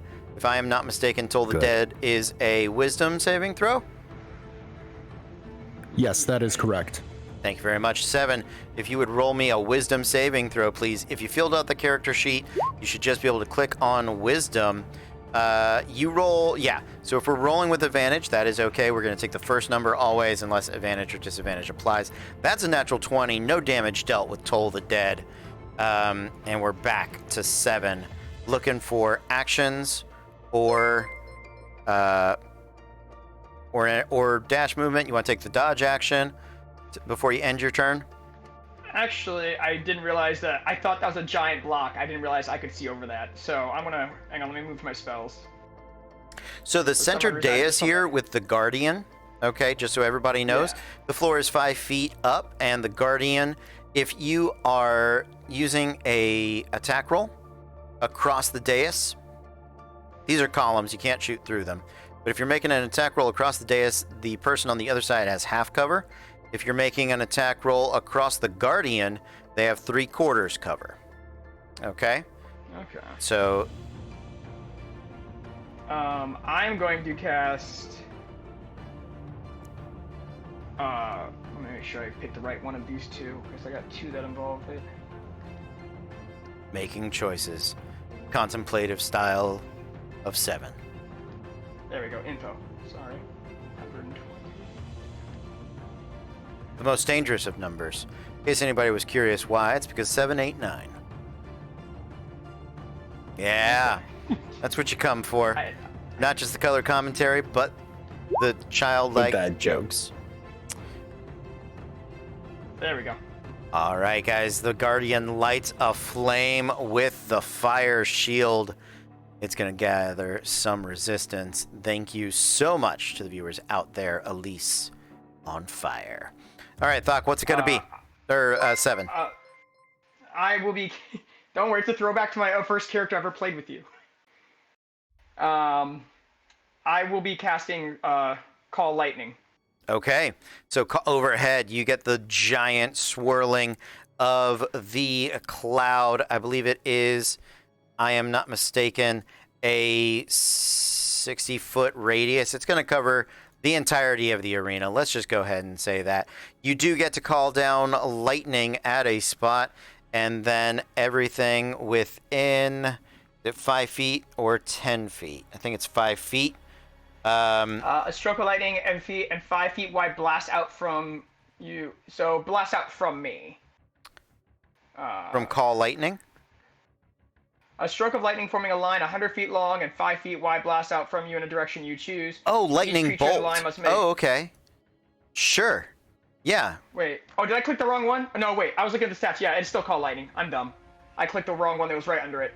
Oh, yeah. 10 foot tall, 60 foot radius, centered on a point that I can see 100 feet directly above me. Yep. Yeah. Okay. So, Call Lightning. Select a point. Each creature within 5 feet of that. You cannot catch them both. So, who would you like to hit? Captain Thok or Rin? I will aim for Captain Thok. Captain Thok. Okay. Captain Thok, I need you to make a dexterity saving throw.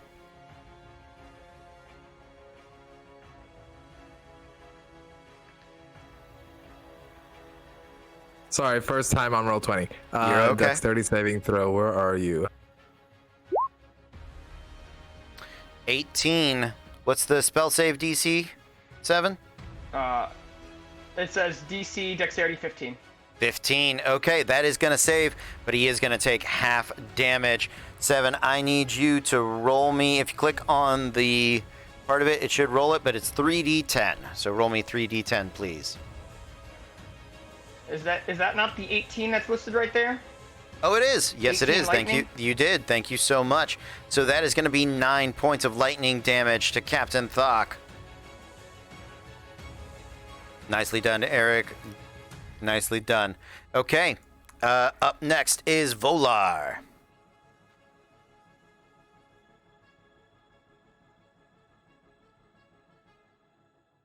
And the homunculi. Volar, we might not be hearing you because of the push to talk. Sorry, I thought I had it pressed. I want to get within 60 feet of right here, but I also want to move towards this way, and I don't know how to use measurement tools on Roll20. Okay, that's my okay. weakness. So you are right here. So this is 30 feet in this direction. If you want to kind of slide down, you can be right there. I only have 25 feet of movement. 25 feet of movement, so that's going to get you there or Okay. there. Does that get me within 60 feet of this point? It does. It does get you within Okay. 60 feet of that point. Yes, it So does. I'm only going to go 15 feet in that direction Okay.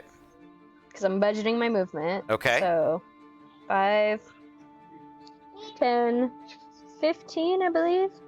5, 10, 15. And That is correct. And I'm going to cast Web, Okay. and it takes up 20 feet. So, like, these 4 squares. Is what I'm it looking a at. 20-foot radius or Yes. 20? 20 foot. I will ping it so that you can read it for yourself. Okay. 20-foot radius. And you want the center to be near the chest, correct? No, I want the edge of it to be on the chest. On I'm the trying to chest? ping it. Okay. Yes. Got it. So let's see if I can do this. So Did I that ping it? is. There it is. Yep. So it's 1 action, 60-foot range, and a point of choice within your range, and a concentration up to an hour. It's a thick, sticky webbing at a point of your choice in range. The webs fill a 20-foot cube, so not radius, just a 20-foot cube. Okay. And the duration. That It is a is difficult 20-foot to read. cube of sticky web right there for you. I want it to like end on this line. So move it just slightly closer to them, please. So it won't 5 feet. encompass the chest? No, it'll be right in front of the chest. Right in front of the chest. Okay. You will find that me and geometric shapes in Roll20, they are the bane of my existence, but I grabbed it. I grabbed it and I moved it. This is my Super Bowl moment all weekend long. I've done You it, moved the kids. chest. You moved the chest. I don't think you wanted to move the chest. I didn't, Unless but you did want it. I can move the chest back. The chest I can move. There we go. That's fine. Okay. Moving the stupid geometric shape. There you go. Happy with that? Next, yes, I'm moving 10 feet towards my chest, and I'm going to command my homunculus that has 40 feet of fly speed, so it's going to dash on its turn. This is my bonus action to command it, by the way. Okay. So 5, 10, 15, 20, 25, 30, 35, 40, 45, 50. So it gets up to the chest. Yep. And actually, I'm going to put it on the other side of the chest to be a little bit further. To And it's interact just with the gonna sit chest, go ahead and put yourself on that. on it. On it, yeah. The chest doesn't occupy the full space. I originally had it all aligned pretty, and then it moved. So we're just put yourself on it. It's fine. It's fine. And it's just going to sit there until my next turn because that uses its action and its movement. Okay, sounds good. That is it. The Guardian is going to draw a giant hammer of the. It's going to draw the hammer of the Thunderbolts. Because it has been gifted it. So at the end of the next round, it's making some Thunderbolt attacks. The audience asked for it. They're going to get it. All right. So we are back to the top. Rin, your turn. Okay. I'm going to go through the difficult terrain. That's Okay. half speed, correct? Yes, it is half speed. I need you to make a dexterity saving throw as you enter that area. Copy. Also, I would like to state that we got a donation, and we're going to be doing a elemental increase of. I'm going to take 2d6 extra of necrotic damage on my attacks. So that has been slightly changed. It is a D10 instead of 2d6. Okay. Necrotic is necrotic, radiant, and poison are off the menu. You can have lightning, thunder, fire, cold. Copy. So any of those. Let's do 2d6 of lightning. D10 of lightning sounds good. 1d10 of lightning. I appreciate the theming. I'm seeing it happening. I want to give it to you, but we're going with that. So, dexterity saving throw. Okay.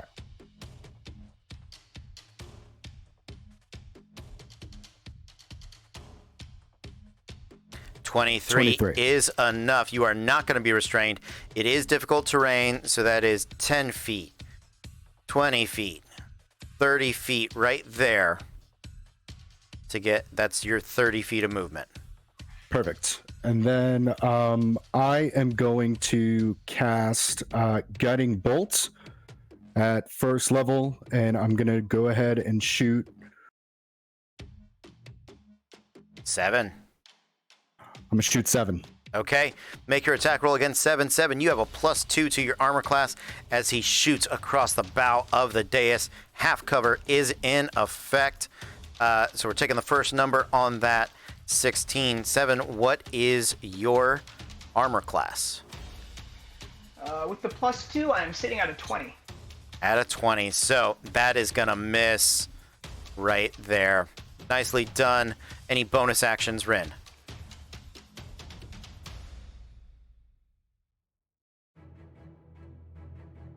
Thinking. Death in his eyes. Yes, I am going to use a feature of my rogue class called Insightful Fighting. Okay. And so I would like to make an insight check on 7 to see how 7 fights. So they need to do a deception check, and I will do an insight check. Sounds good. 7, make me a deception check, please, Eric.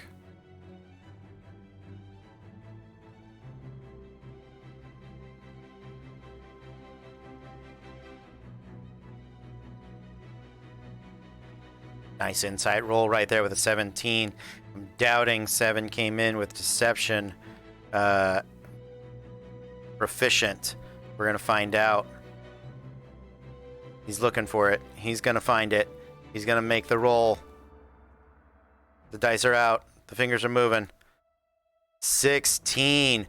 -3 on deception. Right target picked. If I'm not mistaken, that means Rin is going to have sneak attack damage against 7, no matter the conditions, as long as he's not at disadvantage for the next minute. Correct. Nicely done. Okay, that is it for Rin. Talk. I think 7, were you trying to say something? I think. Yeah, I saw the finger up. I cannot be surprised due to my barbarian nature. It's not a surprise. It's not a surprise feature. But thank you. Okay. I appreciate that you cannot be surprised. You are not surprised at how well Rin has read your fighting style. Question before I go. Are we doing rules that you do up to your level, or is it normal? Nope, standards? normal rules. So cantrip and a spell, leveled spell.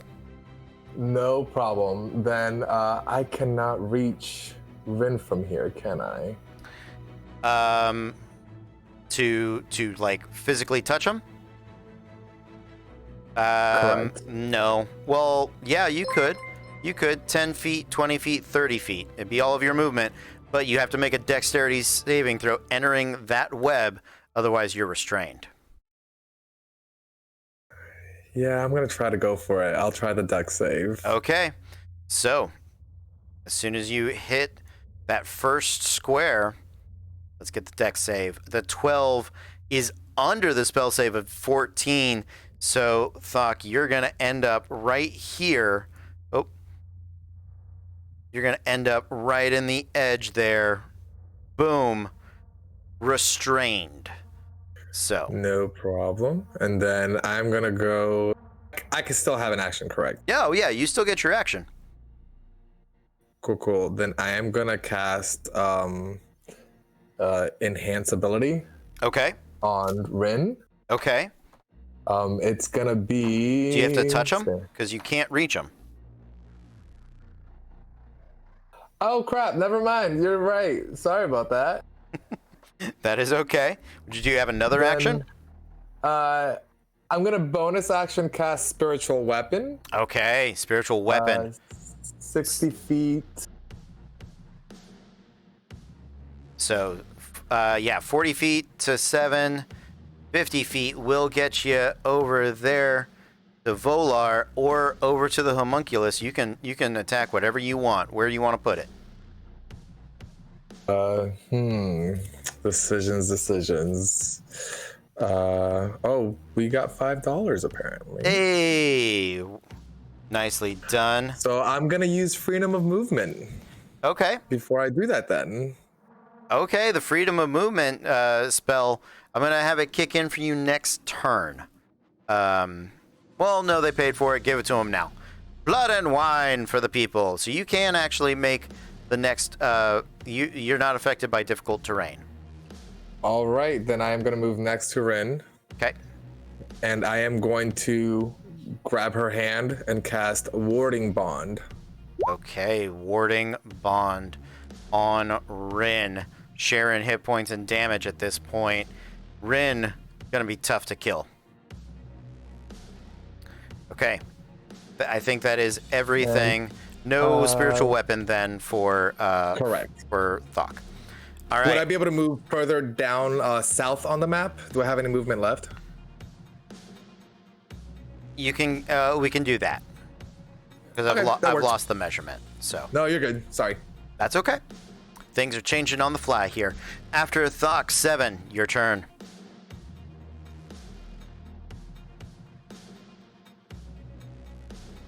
The contemplative nature. So I am going to. I'm gonna have a wild turn. I've got it all planned out. I just have to make sure. Let me switch over to roll 20 real quick. I'm excited for a wild turn. If I did it all correctly, because you have to obviously be like, yeah, that's things you can all do. First off, we got a donation, so I'm going to be taking Fire Shield. Nicely done. And following Fire Shield, I will. Just checking to make sure you can equip shields. It's not a physical shield. It's not a physical. It's just on my body. It's a spell. So yeah. I have it. It's not a physical shield. Cool. Yeah. I will be doing Call Lightning again for my action. Okay. You can catch both of them with the Call Lightning at this point. So let me get dexterity saving throws from both Rin and Thok. You want to say Thousand so bad. I'm struggling, now, but since they're in the web, do they have disadvantage or no? If they had been restrained, they would have, but they both succeeded those dex saving throws. Actually, freedom of movement negates the need for that. So, with a 26 and a 19, they do save, but they are going to take half damage. Roll me 3d10. Oh, I hit it. Wait, what? You hit lightning bolt. Oh, I am. Oh my gosh, I hate everything. You're doing fine. Don't worry about it.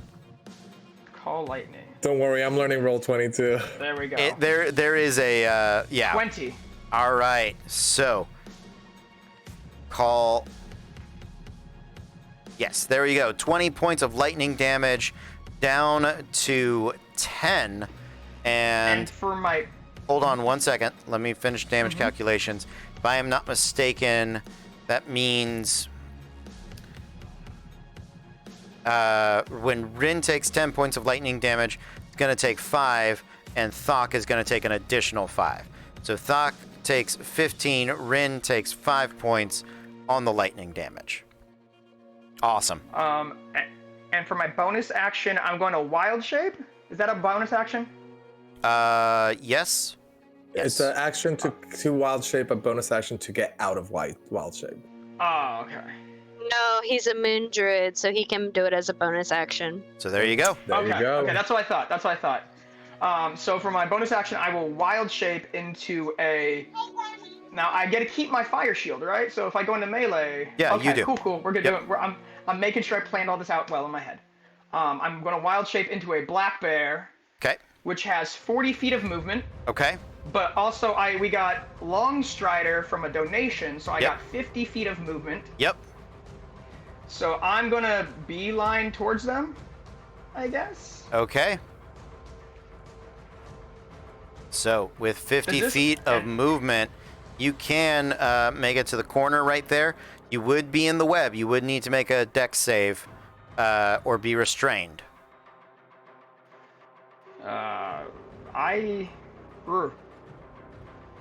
I will get. I'm gonna hide behind the pillar. I'm gonna move behind the pillar. Behind the pillar, right there. Yeah. Happy like, with. I want that full cover. I hope. Yeah, it's still 3/4 cover right here. If you want to be on the corner, right there. Yeah, that's. I'll give you 3/4 on the corner to corner. I'll take that. Okay. That is it for 7. Volar. Man, that web didn't really work out. The donation helped them. They made the save. So, but it was a great plan. It was really well done. You can still set it on fire if you want. That's what I was thinking. So, am I still in 60 feet of both of them? I will measure for you, but I am almost 100% that you are. So you're within. Okay. Yeah, you are within 60 feet of both. Fairy fire. Fairy fire. All right. What's the area on fire. Fairy fire? 20 foot cube, same as web. All right. I just want to hit them. Same area. All right. So I believe that's a dexterity saving throw from Rin and Thok. Yes. Rin on the 16, Thok on the 17. Both of those are going to beat the spell save DC of 14. So they do save.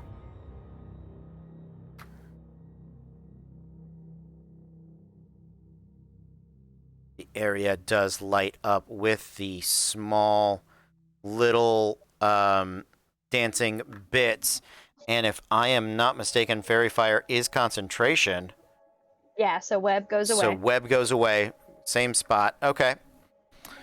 And then this pillar is 30 feet tall and I can hide behind it, right? You can, absolutely.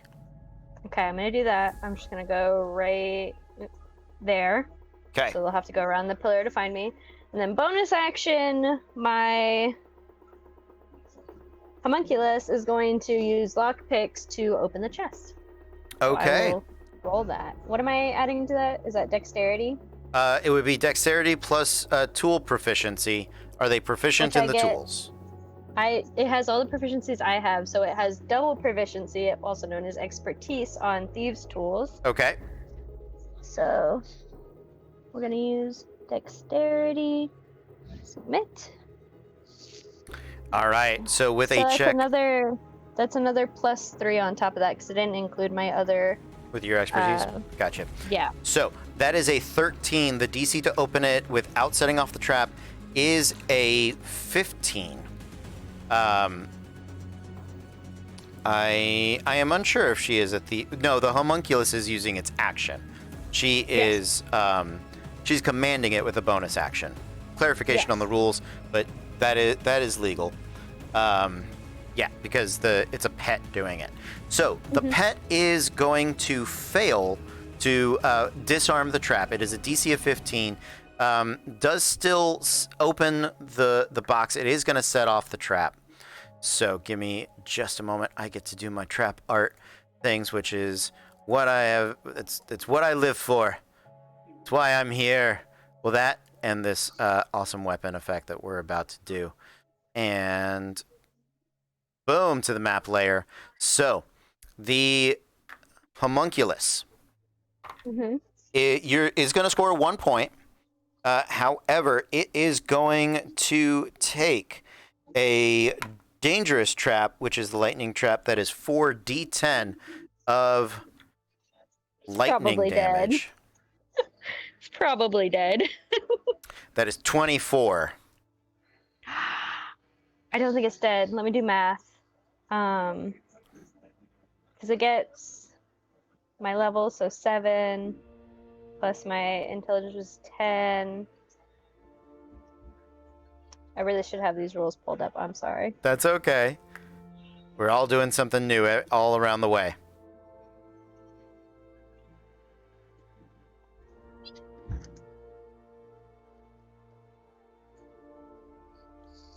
I had the stats pulled up, but not the Artificer interactions. Nope. Thank you for all of your interest here. I am pretty sure it has less than 24 hit points. You might be correct. I think it scales off of my level. Right. That's not right. There it is. Just a little bit more scrolling. Oh, thank you for the Guardian's Fortune's favor. 1 plus my intelligence plus my Artificer level. So yeah, it dies. Okay, so because it opened the chest, you would have scored 1 point. It would have gotten the boon. It does, because it's a pet, I'm going to have it auto respawn. When it does go to 0, you would have lost the point, similar to the wild shape of the druid. So that is a null score, and the chest does reset. The trap resets with it. I'm going to leave that up for art's sake here. So the Guardian, with its legendary weapon, the people have asked for it. We're going to give it to them. We're going to use this Hammer of Thunderbolts. We're going to spend some charges. Everybody is going to get an attack with the Hammer of Thunderbolts, and I'm going to need everybody to make so it's when I roll a 20 on an attack roll, it's going to make its attack roll here. Hold on 1 second. Yep. Every creature within 30 feet would make or be. You guys aren't going to be stunned. You're going to be diminished. Is what you're going to be. But we're going to roll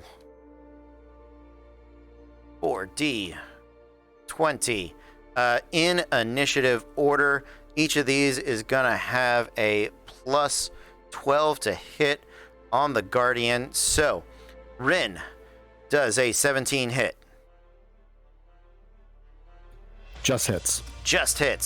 Thok, 28. Pretty positive that's going to hit you. Just hits. Oh, thank you. 7, modified 20 to hit you. Yeah, that's going to hit a black bear.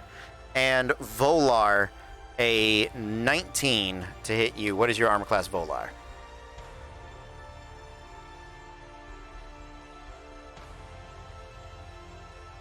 I apologize, I couldn't see you. Sorry. What'd you say? Sorry. Armor class. What's your armor class? My armor class is 18. 18. So yes. Do I still have 3/4? Not against the Guardian. Okay, I was about to say, because then I'm at 21. Yeah, not against the Guardian. From where they're at, up there, as big as they are, chucking that Warhammer around. Sorry, not sorry. That's going to be 1d10 plus 10 to everybody on the field. 19 points of damage across the board as it hurls the hammer and pulls it back Mjolnir style. The Hammer of Thunderbolts. I would like everybody to make a Constitution saving throw for me. 5 is going to fail. DC of this is 17. Volar, fail. Rin, fail. 7 with the success. So, you guys that failed are diminished for your next round. Your speed is halved, and you are at disadvantage on attack rolls and saving throws. 7, you are splitting. Sorry. How are we splitting the hit points between me and Rin? So it was 19 to both, so you're going to take 19 plus 10. Rin is going to take 10, and Thok is going to take 29. Got it. Okay. That is it for the Guardian. Thanks to the viewers out there. Hope it was worth it. Let's go back to the top. Rin, your turn. Okay. I have a really quick question about clarification. Please. I have a class a class feature called Eye for Detail. Okay. Which is, as a bonus action, I can make a perception check on any kind of hidden creature or object, or an investigation check. Mm-hmm. Can I check the traps on the chest? You won't need to. You know it is a DC of 15. You enter the arena with that knowledge. Perfect. Okay. So I am going to go up to the chest, and I'm going to attempt to lockpick it with my thieves' tools. Okay. So we're going to get you onto there. We're going to try to wrap this match in the next 9:30 is what we're looking at for the wrap time. So go ahead and roll your thieves' tools check, Rin. Okay, let me see here.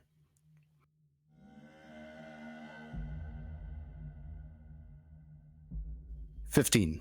15, exactly what you need. You do open the chest without setting off the trap. So that is going to net you guys 4 points. 1 point for opening the chest, 3 points for disarming the trap. Which boon would you like? The boon of lucky protection or the blessings of the arena? It is the bless spell, or basically a luck stone and a ring of protection in one. To speak D&D DM words to you. Give me 1 second. We're talking. Okay, they are conferring as they go. Unfortunately, Thok is the next person, and I would have given it to him. So we are getting into your last 2 rounds, essentially. Is this round and next round.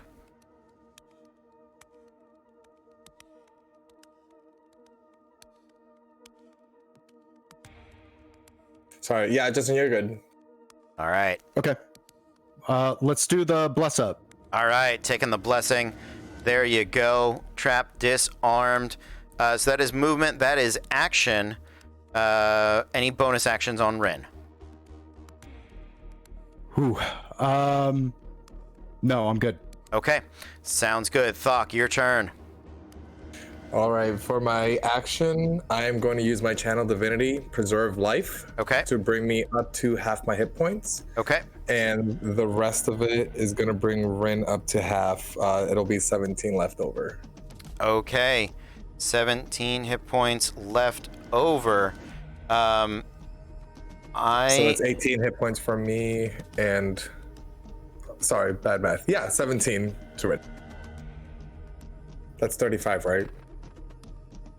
Yes, 17 plus 18 is 35. That is correct.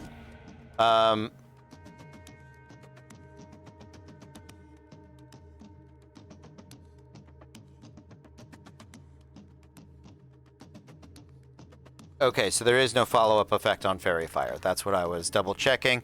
You guys don't have to make any more saves. Any other movement or actions, Thok? That was my action. My bonus action, I am going to use Healing Word at 3rd level. Okay. On myself. On yourself. All right. Pulling How do I do it on here? Is it just 3D4? /R space 3D4 plus wisdom modifier. So 8 plus your wisdom modifier. Any movement, Thok?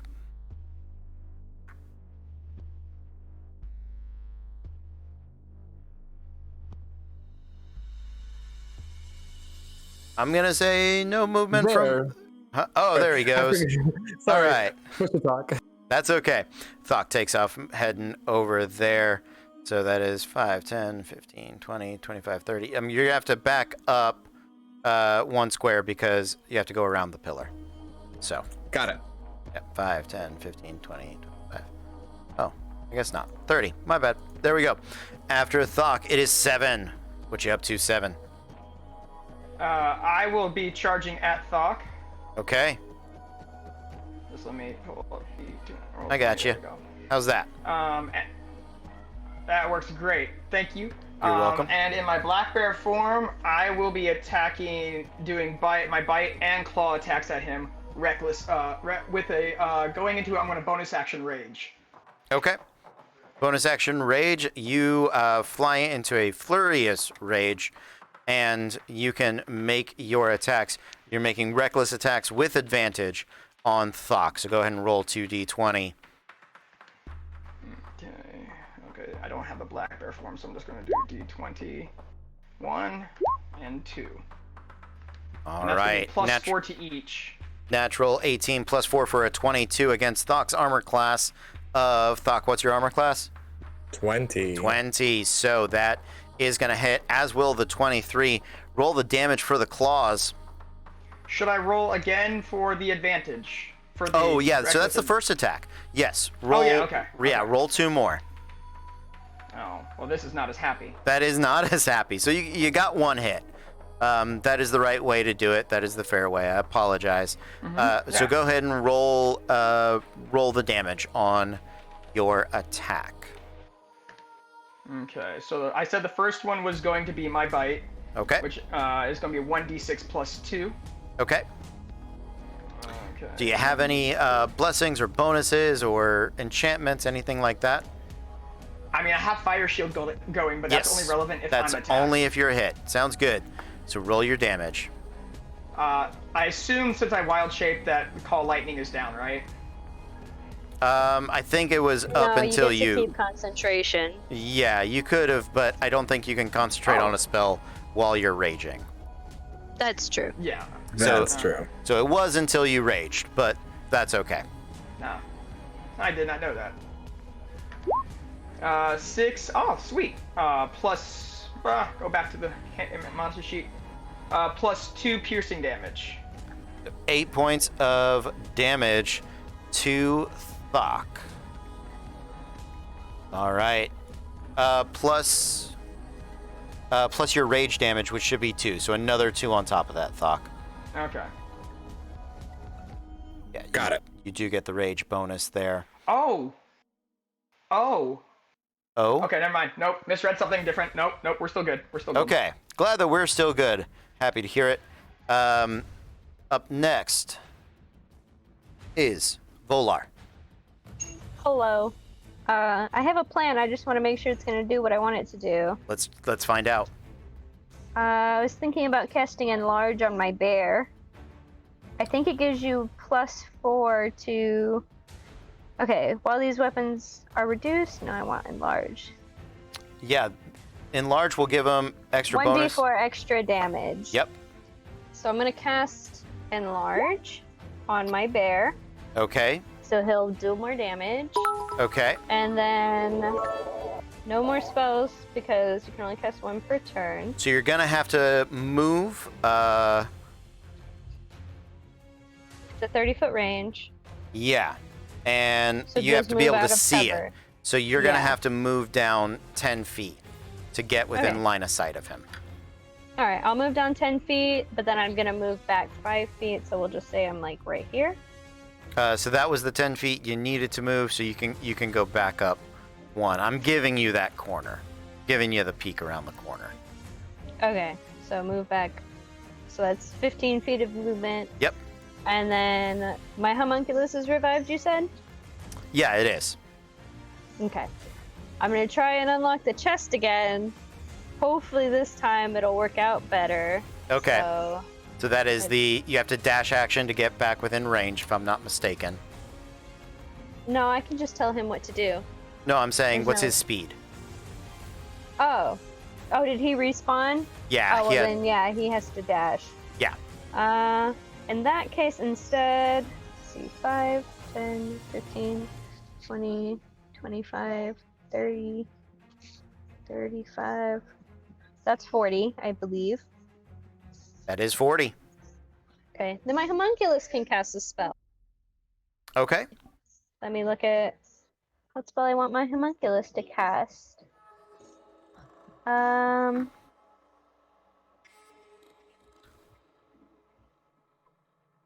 just gonna have it do a cantrip. So Okay. we're gonna do fire bolts for Alright. the guy that's in melee with my bear. All right, make the attack roll. 23 on the attack is going to hit. Roll the fire damage on Thok. Thok, You are not the one that has the I don't know how much damage it does. Firebolt bond? is 2d10. Yeah. All right, I'll just roll that now. Bam. 8 points There of we go, fire average. damage. Nicely Got done. Okay, I believe that is it for Volar and her homunculus. Back to the top, guys. This is going to be the last round. But first, no, we're gonna save the thunderbolt for the very end. We're gonna save the big hammer. Nah, the people asked for it. They want it. We're gonna give it to them. 4d20 as Elise the Guardian is gonna start making the attacks here. 25 against Rin. Natural 1 is gonna miss Thok. The natural 2 is going to miss 7, even in the... Oh no, it's going to hit the bear form. Armor class of 11, and then a natural 19 is absolutely going to hit. So the only person not taking... Well, still taking damage, but not taking a hit is Thok. So it is going to be 1d10 plus 10 for everybody. 15 points of thunderous hammer of thunderbolts damage. That means that Rin and Thok, you guys are going to take 8. And it's going to be 15 points to the black bear. Holds its form just barely. And 15. Ooh, you have complete cover against the Guardian being behind the pillar. I'm gonna give you. I'm gonna give you half damage. It's a Guardian and it does funny things. So you're gonna take 8 points as well, Volar, instead of the 15. Okay. And then, what's the ratio between me and Rin? Already did it. 8 and 8. It was 8 each. Oh, got it. Yep. You got it. Oh, and the bear is raging. If you've given it resistance to part of that to 5, you get 3 more hit points back. So your bear is at 7 hit points. Sorry to spoil that. Okay, that's it for the Guardian. Last round, guys. Rin, you're up. Okay. So I am going to go behind our bear friend. And I would like to do a melee attack. I am going to cast Inflict Wounds at 2nd level. Okay. You can cast Inflict Wounds. Just for clarification. Also, just to interrupt, everybody should have healed 1d4. I don't know if everybody else caught that earlier. I think I was the only one who rolled.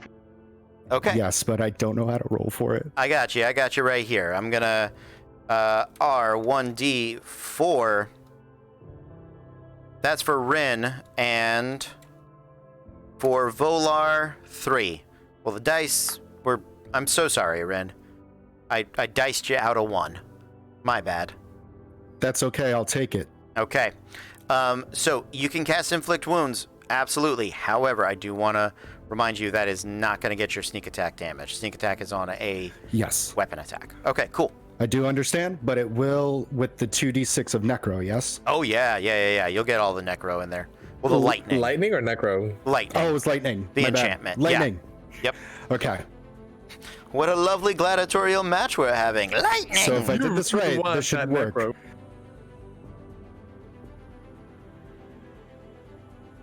All right. I have a question about enhanceability as well. Enhanceability does not impact your attack roll. So Copy. you rolled a nat 3 plus your spell attack modifier. What is your spell attack modifier? My modifier is a 6. So that is a total of 9. And a 9 is not going to hit the bear. Unfortunately. But since he did a melee attack, Fair I enough. get my fire shield, right? I believe it's if he hits. I've never used it. Pulling it up now. Yeah, I'm double checking with you. I have used it a lot. That's what got me through my last gladiatorial match. Whenever a creature with hits you with a melee, hits, never mind. he did not. So there we go. No damage dealt, no damage taken. Rin, bonus actions.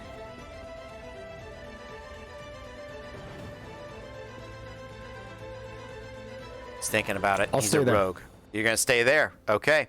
Hanging tight with it. Thok, what you got? Sorry, I was looking at my character sheet and I forgot to add a spell. I have it on my other sheet and I was like, oh shit. Okay. So it's not on the Roll21, but it is on my D&D Beyond sheet. Okay. It's just one of those that forgot to transfer over, if that's okay. That's all right. Okay. I am going to cast Spirit Guardians on myself as an action. Okay, Spirit Guardians. They're going to flit around me on a 15-foot radius.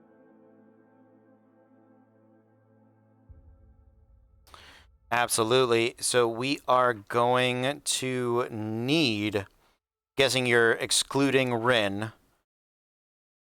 Correct. Yep. And I'm going to move. Can I get there?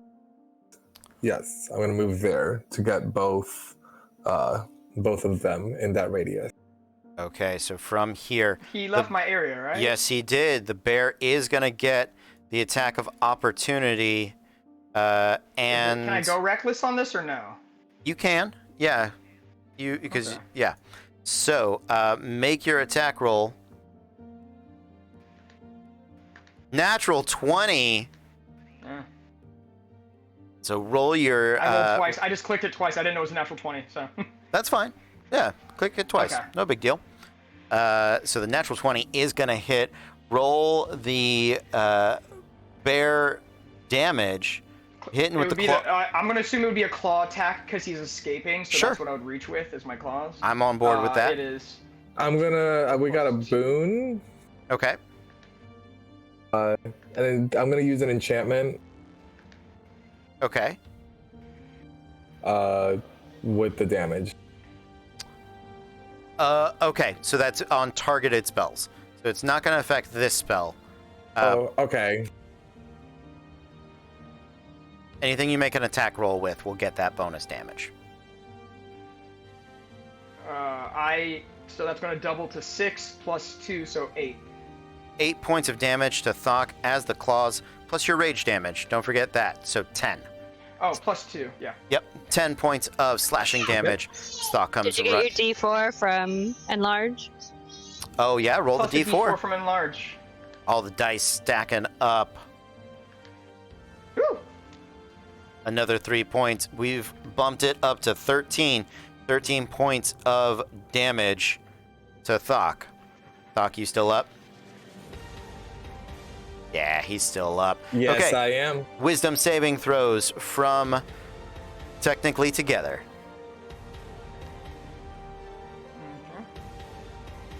And the homunculus.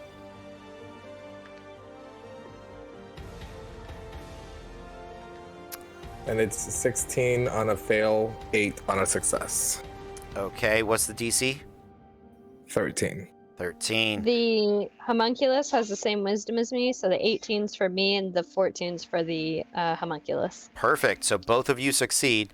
You're going to take half damage, which is 8 points of radiant damage.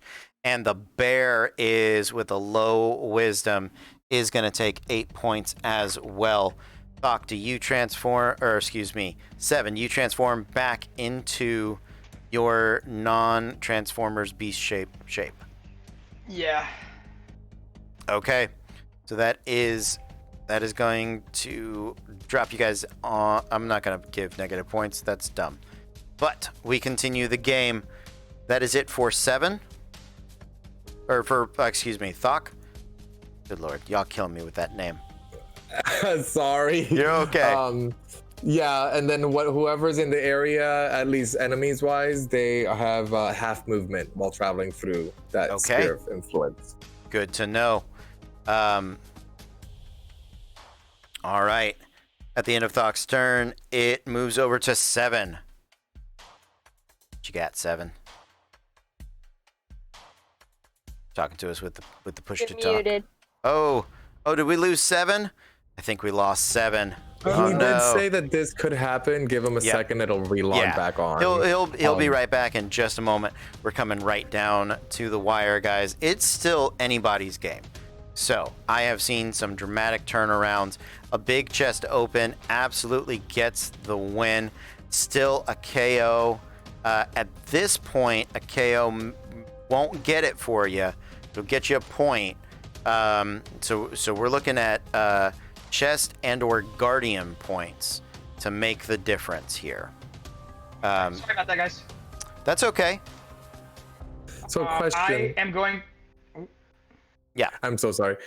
So Spirit Guardians is at the first time they enter the area, and at the beginning of their turn, they have to do a Wisdom save. Okay, so at the beginning of Seven's turn, I need another Wisdom save.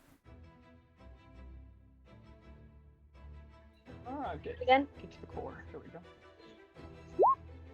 The score Seven. is technically together at 0, hurt and heal at 4.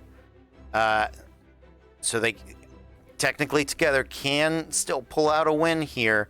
Couple of ways that they can do it. If they're able to KO and then stack damage to force failed saves on an opponent, that will net them the 7 points. Other ways that they can do it, a chest open with a successful disarm can also net them between 4 and 6 points. Those are there. Nobody's in a trap range for a trap hit for any points involving that, or they'd have to be able to deal 40 points in a turn to the Guardian. So that is where we're at. 7, looking for your turn. So I'm going to move out.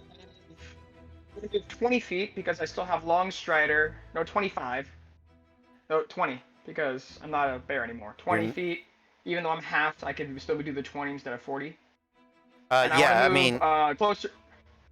which way? Where are you going? Where are you going? I'm going to move by my teammate, closer to my teammate. To your teammate. I have a quick question. Do I Yes. have a reaction? You do. Opportunity? Okay. Yeah, you will be able to. So you want to move 20 feet to be close to your teammate there? Yeah. Okay. So go ahead and take your reaction, Rin. And then as a success, he still takes half of 17 damage. So that is going to be 9 points of damage. Rin, the 11 on the attack roll. Unless you have a Fortune's Favor to make that advantage, that's not going to be enough.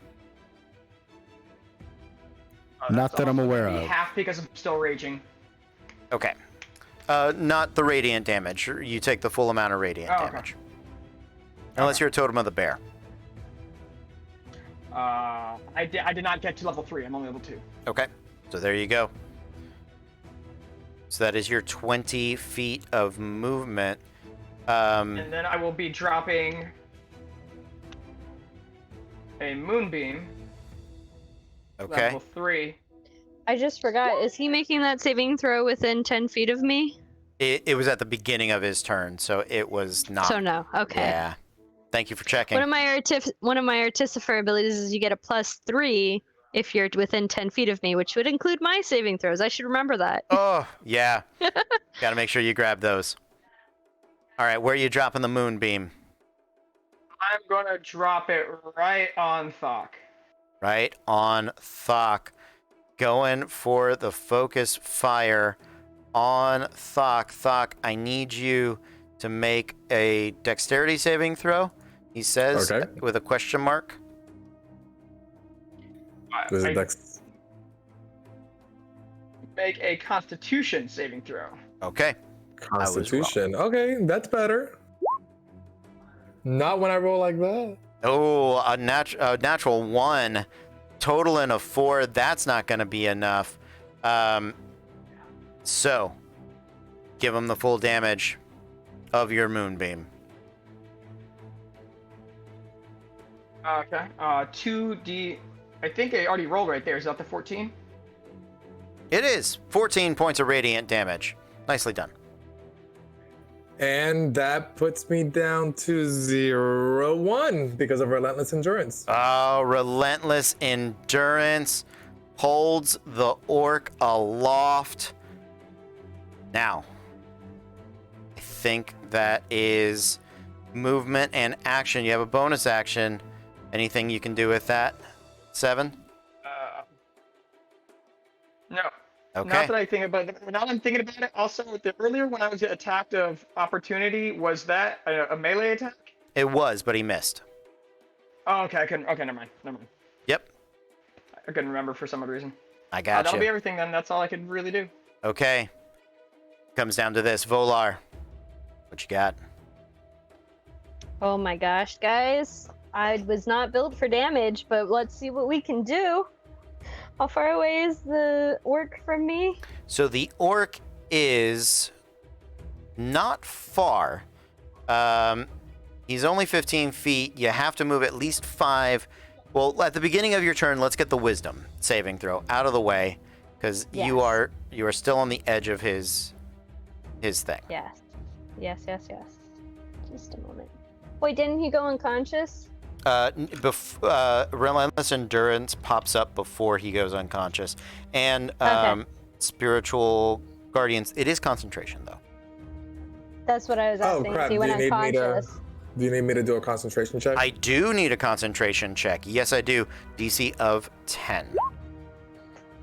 Yeah, he saves. He Okay. saves. So, Okay, I'm gonna roll my wisdom, and it's +3 because of my ability. got it. So that is a 12 plus. I don't know. Oh, the 4 is from the other thing, from the bless or whatever we got for the boon, and then +3 to that. So 12 plus 7 is math. 19. Yeah, 12 plus 7 is 19. Yes, So you'll take half so of 9. Yes. So half of 9, 5. which would be 5 points of damage. Okay. So I'm at 37. Okay. And then I have to make a concentration check for enlarge. Okay. So do that. I'm pretty sure that saves. Yeah, DC of 10, you save. Absolutely. Yeah, and then that's what I meant to do. I don't think I'm gonna do spell, but let me just make sure what I have isn't useful. Ooh, this might be useful. All right. As far as armor, what are you wearing, Mr. Orc? I am wearing full plate Yay! and a shield. Here you go. Here you go. We'll do that. I believe that is a call for a heat metal spell. Heat metal, I believe you have to see him. We're going to have to move you a little bit. Yeah, that's fine. Yeah, I suspected it was. I'm planning to go within melee of him anyways. Oh, you are? Okay. Yeah. Can you make it to me? Half your Probably. movement? What's your speed? 25, so does that bring me to 15 or 10? I round up, so 15. So that's 5, 10, 15, just barely. Okay, Just so I barely. can indeed make it up to you, heat metal. I believe it is a Constitution saving throw against heat metal. Yes, 14.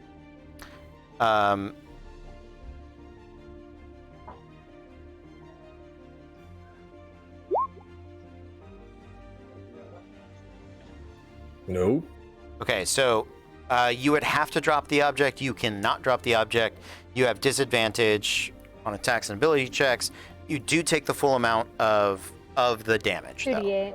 So, yeah, you do take the And then- 2d8, which is 10 points of fire damage. So that's going to put Thok unconscious, but he still has saving throws. And you have to make him fail 3 for the end of your turn. Yep. And then my homunculus walks up. The homunculus needs to make a wisdom saving throw. Oh, he's unconscious now, so no more Yeah. no more spirit guardians. And my homunculus has 40 feet of movement. Okay. So he just walks right up. And we're going to do a spell. Question is, which one are we going to do?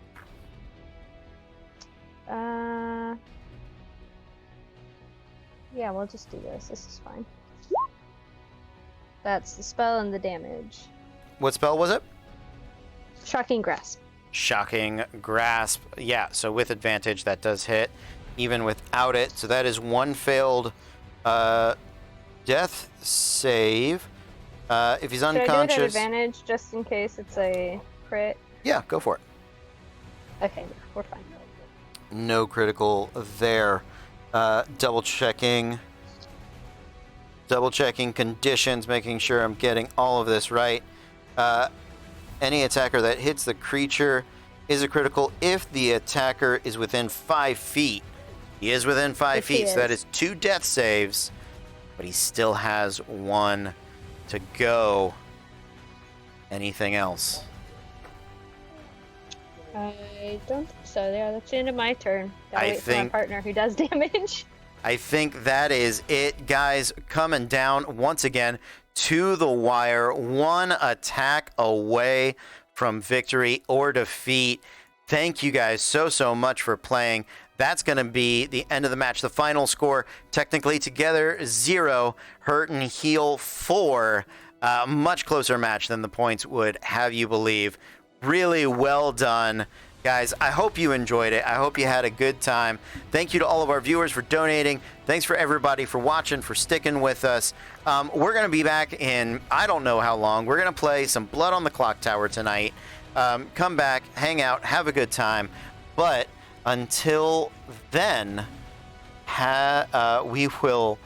I'm going to end stream. So until we're going to reload, we're going to come back. That's going to happen either 10 o'clock, 10:30, probably 10:30. Thanks so much for playing, everybody. We're going to see you next time. But until then, be cool.